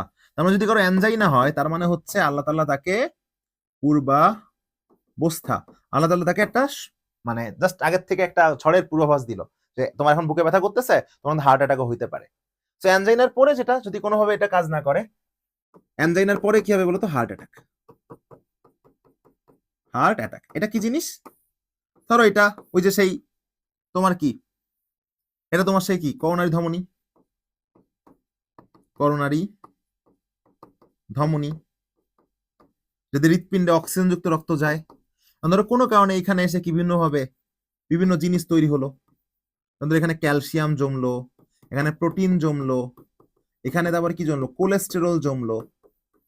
তাহলে এই জিনিসগুলো জমার ফলে এখানে কি বিভিন্ন আকৃতির কি তৈরি হবে, ব্লক তৈরি হবে না? এই ব্লক তৈরি হবে না, এই ব্লকটাকে বলা হবে কি জানো, করোনারি ধমনীতে তৈরি হয়েছে না, এই জন্য এটার নাম হবে করোনারি অ্যাথেরোমা। যেহেতু করোনারি ধমনীতে তৈরি হয়েছে এই জন্য নাম হবে কি করোনারি অ্যাথেরোমা, করোনারি অ্যাথেরোমা। ঠিক আছে, আর ওই প্লাকটার নাম হবে তোমার অ্যাথেরোমেটাস প্লাক। যার কারণে কি হৃৎপিণ্ড পর্যাপ্ত অক্সিজেনযুক্ত রক্ত যদি না পায় তাহলে হৃৎপিণ্ড ঠিক মতো কাজ করতে পারবে না, তখন তাকে কি বলা হবে, হার্ট অ্যাটাক। ক্লিয়ার? আর যখন তোমার এই হার্ট অ্যাটাক হচ্ছে বারবার, হৃৎপিণ্ডের অবস্থা খুবই নাজুক, খুবই বাজে অবস্থা, তখন যে কি ঘটে যাবে, হার্ট ফেলিওর। সো হার্ট অ্যাটাকের লক্ষণ, হার্ট ফেলিয়ার লক্ষণ সবগুলো রিডিং পড়লেই পারবা। এগুলা ভার্সিটির জন্য খুব সেটা ইম্পর্টেন্ট, গুরুত্বপূর্ণ নয়, তোমরা এগুলো একটু রিডিং পড়বা। শুধু একটা জিনিস গুরুত্বপূর্ণ, সেই জিনিসটা একটু পড়িয়ে দিই, সেই জিনিসটা হচ্ছে হার্ট অ্যাটাকের লক্ষণ। সেই জিনিসটা হচ্ছে কি বলো, হার্ট অ্যাটাক এর লক্ষণ। এই হার্ট অ্যাটাকের লক্ষণ কিন্তু ডিইউ রিটেনে কিন্তু প্রথমবার এসেছিল, খুবই গুরুত্বপূর্ণ। ঠিক আছে, সেটা মনে রাখার টেকনিক দিয়ে দিই, শুধু হেডলাইন গুলো মনে রাখবা। তো তুমি বিয়ে করেছো, তোমার বউ বিয়ের পরে ঘন ঘন বমি করতেছে, তাহলে বউ ঘন ঘন কি করে, বউ ঘন ঘন বমি করে। এই ব দিয়ে হচ্ছে মনে রাখবা হার্ট অ্যাটাকের প্রথম যে লক্ষণ, বুকে ব্যথা হয়, বুকে ব্যথা। উ দিয়ে শুধু বুকে ব্যথা না, তোমার বুকের বাদেও ঊর্ধ্বাঙ্গে অন্যান্য যেসব অংশ আছে, সেই ঊর্ধ্বাঙ্গের অন্যান্য অংশেও ব্যথা হয়। তো শুধু বুকে ব্যথা না, বুক বাদেও ঊর্ধ্বাঙ্গের যে অন্যান্য অংশগুলো আছে সেই অন্যান্য অংশেও কিন্তু ব্যথা হয়, মাথায় পর্যন্ত, দাঁতে পর্যন্ত ছড়াইতে পারে। ঘন দিয়ে লিখবা ঘন ঘন নিঃশ্বাস প্রশ্বাস, ঘন ঘন নিঃশ্বাস প্রশ্বাস হয়, শ্বাসকষ্ট হয় আর কি। ফলে তুমি ঘ দিয়ে তোমার কি শান্তিমতো কি হবে না, ঘুম হবে না। সো হয় ঘুমে ব্যাঘাত, সো হয় ঘুমে ব্যাঘাত। আর বমি করে দিয়ে লিখবা বমি বমি ভাব হয়, সো বমি বমি ভাব হয়। এগুলো হচ্ছে হার্ট অ্যাটাকের লক্ষণ। ক্লিয়ার? তাহলে আমরা এখন কি, আমরা মোটামুটি রোগ ব্যাধি সম্পর্কে পড়ালেখা করে ফেলছি, রোগ ব্যাধি সম্পর্কে পড়ালেখা করা শেষ। এখন আমাদেরকে কি পড়তে হবে, এখন আমাদেরকে চিকিৎসা করতে হবে, চিকিৎসা। তাহলে আমরা এখন চিকিৎসা পড়ি। প্রথমে আমরা হৃৎপিণ্ডের যে চিকিৎসাটা পড়বো তার নাম হচ্ছে open heart surgery. Open heart surgery, যখন রোগীর বুক কেটে উন্মুক্ত করে শল্য চিকিৎসকগণ বা সার্জারি যারা করে তারা অপারেশন করে হার্টে, তখন বলা হয় ওপেন হার্ট সার্জারি। এই ওপেন হার্ট সার্জারি কয় প্রকার? ওপেন হার্ট সার্জারি 3 প্রকার। প্রথমটা হচ্ছে on pump surgery, on pump surgery. 2 নম্বর মনে রাখবা অফ পাম্প সার্জারি, এবং 3 নম্বরটা হচ্ছে রোবট সহকারী সার্জারি, রোবট সহযোগী ও সহকারী সার্জারি। তাহলে বলো ওপেন হার্ট সার্জারি কয় প্রকার? ওপেন হার্ট সার্জারি 3 প্রকার, on pump surgery, off pump surgery এবং রোবট সহকারী, রোবট সহযোগী সার্জারি। দেখো নাম দেখে যেটা মনে হচ্ছে অন পাম্প, সেটাই হৃৎপিণ্ড পাম্প করবে না। তো নাম দেখে যেটা মনে হচ্ছে অন পাম্প, সেটাই হৃৎপিণ্ড পাম্প করে না, বিট দেয় না। সো হৃৎপিণ্ডের বিকল্প হিসেবে একটা মেশিন ব্যবহার করা হয়, তার নাম হচ্ছে হৃৎ ফুসফুস মেশিন।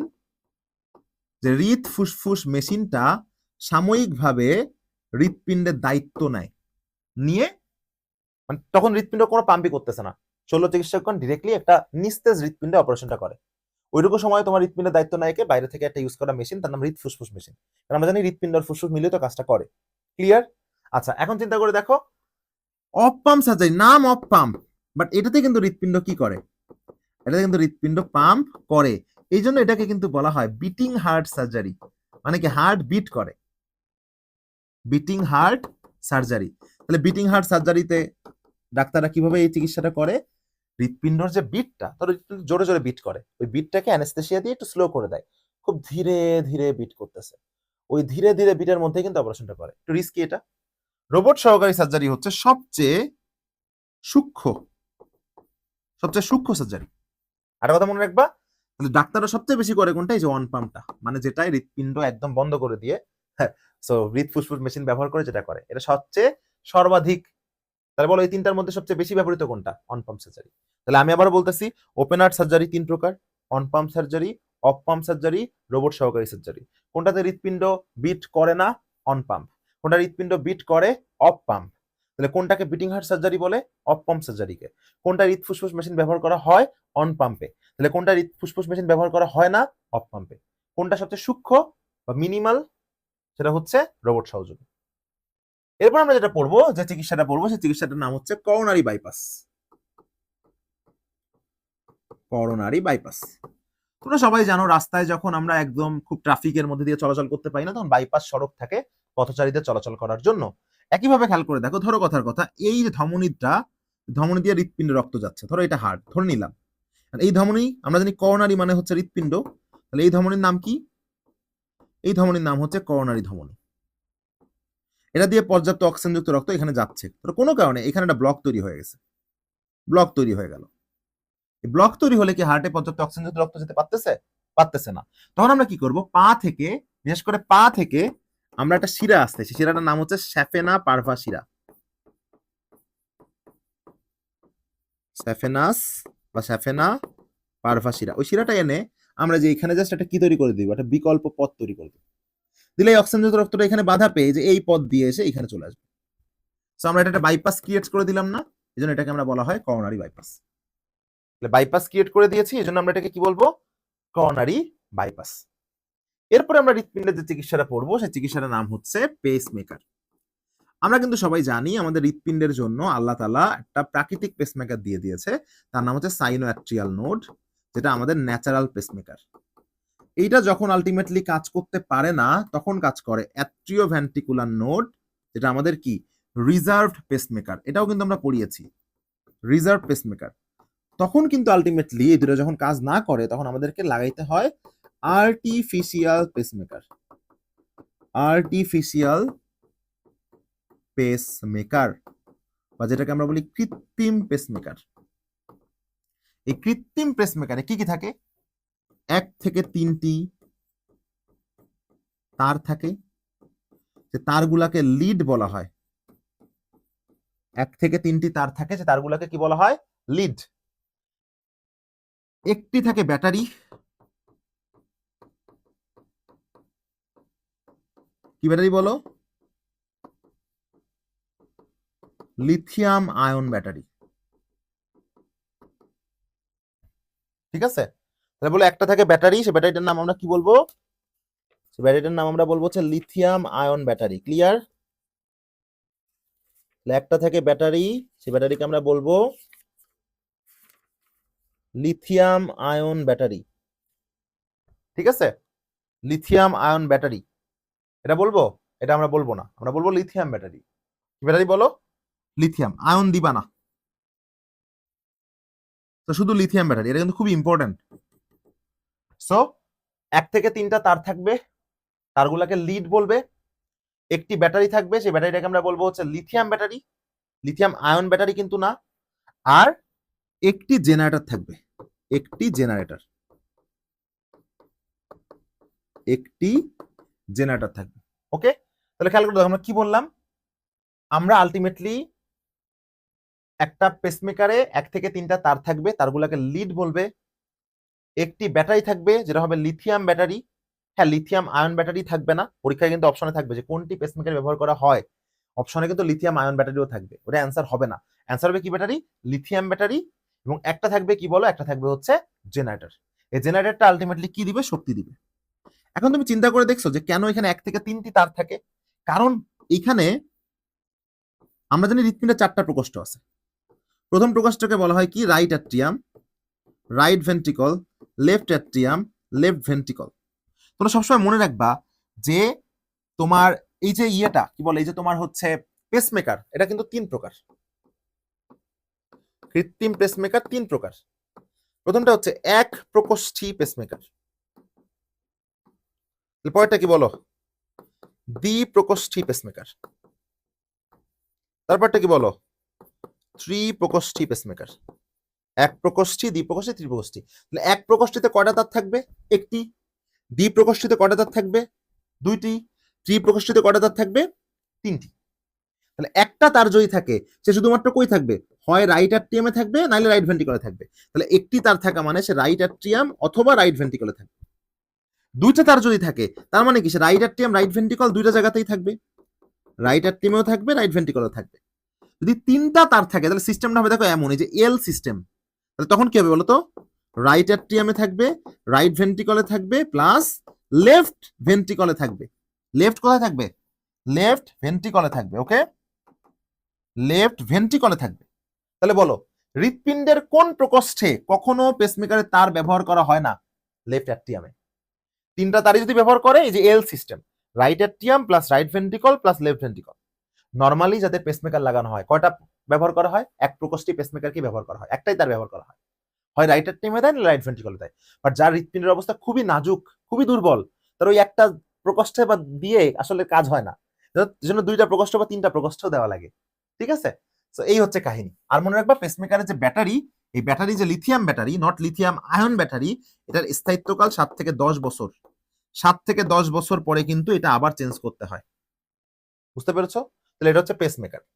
আমরা হৃৎপিণ্ডের লাস্ট যে চিকিৎসা পড়বো, সেই চিকিৎসাটার নাম হচ্ছে অ্যানজিওপ্লাস্টি।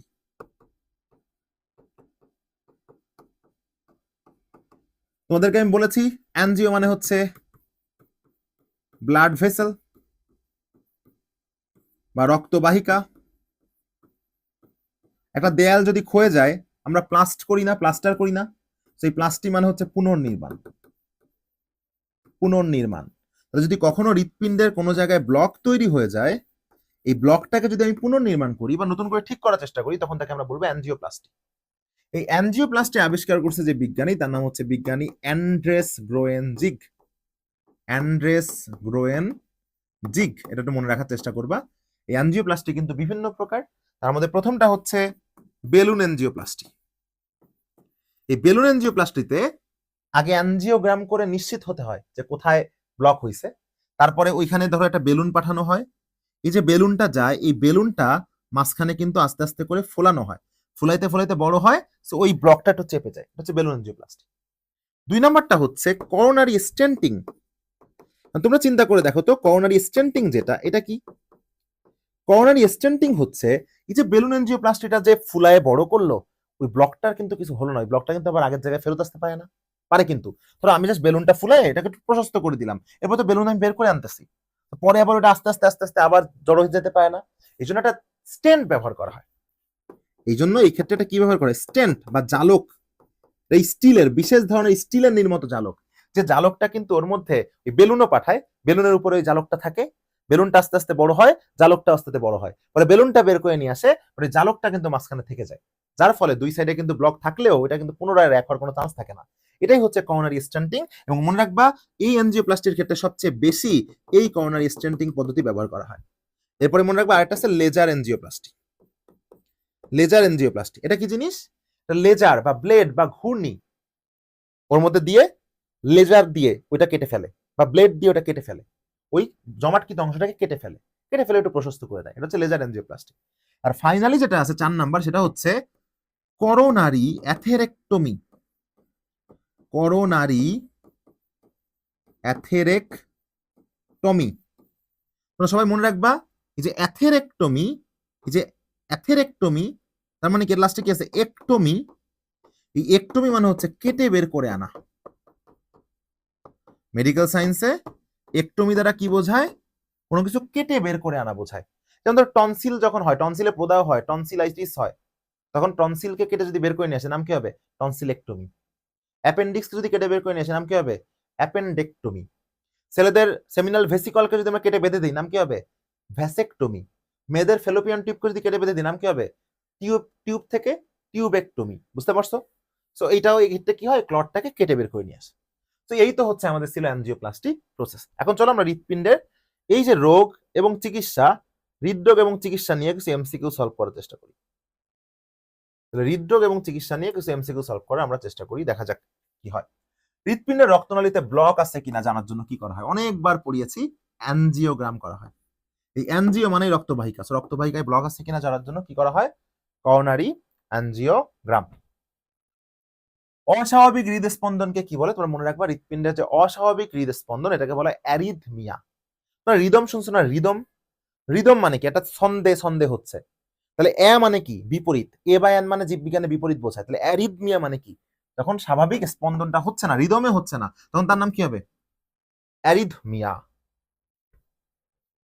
রক্ত সরবরাহের বিকল্প পথ সৃষ্টি করা হয় কোন চিকিৎসার মাধ্যমে? বিকল্প মানে কি? বিকল্প রাস্তা কি রাস্তা? বাইপাস সড়ক না? পড়াইছি না? Coronary bypass surgery. মানুষের রক্তচাপ পরিমাপ করা হয় যে যন্ত্রের মাধ্যমে, very very very very important, রক্তচাপ মাপার যন্ত্রের নাম হচ্ছে স্ফিগমো ম্যানোমিটার। স্ফিগমো ম্যানোমিটার, রক্তচাপ মাপার যন্ত্রকে বলা হবে স্ফিগমো ম্যানোমিটার।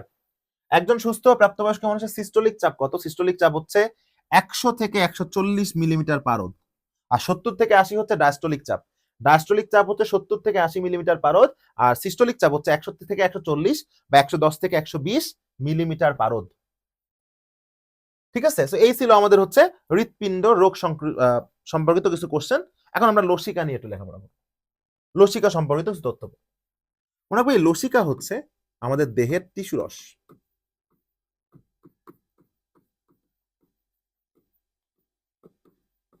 লসিকা হচ্ছে আমাদের দেহের কি জিনিস?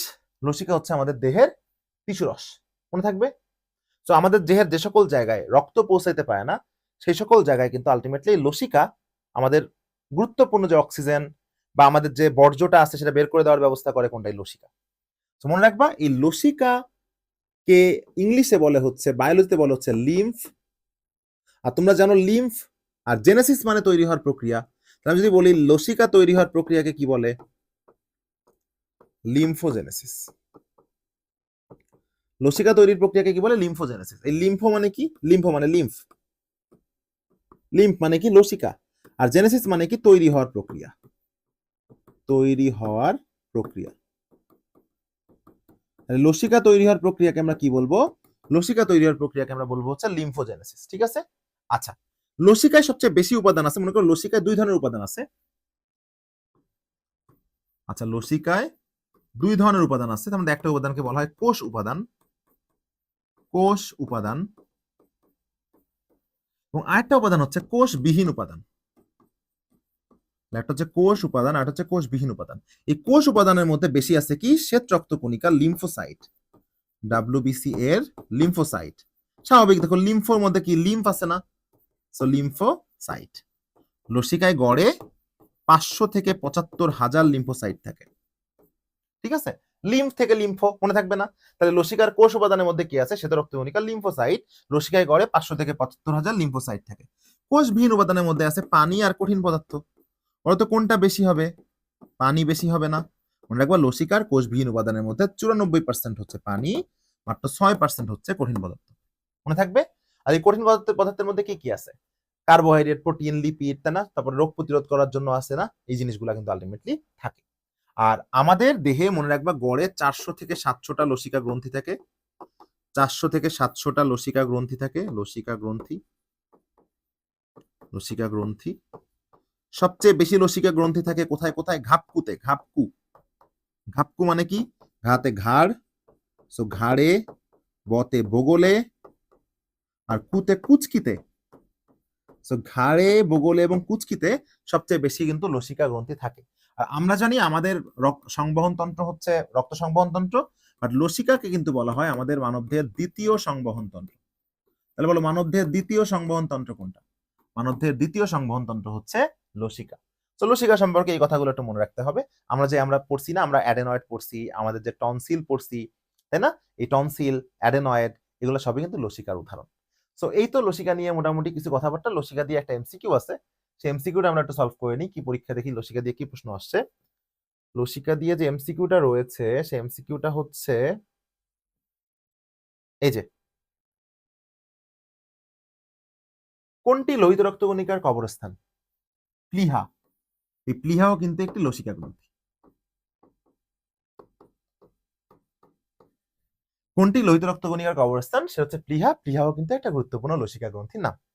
সো এই ছিল আমাদের রক্ত ও সঞ্চালন অধ্যায়ের ক্লাস। আশা করি তোমরা সবকিছু বুঝতে পেরেছো। তারপর যদি তোমাদের কোনো কিছু বুঝতে সমস্যা হয়, আমাদের ক্যানভাস এডুকেয়ারের কমেন্ট বক্সে যদি তোমরা কমেন্ট করে দাও, আমরা কিন্তু সেখানে রিপ্লাই দেওয়ার চেষ্টা করবো ইনশাআল্লাহ।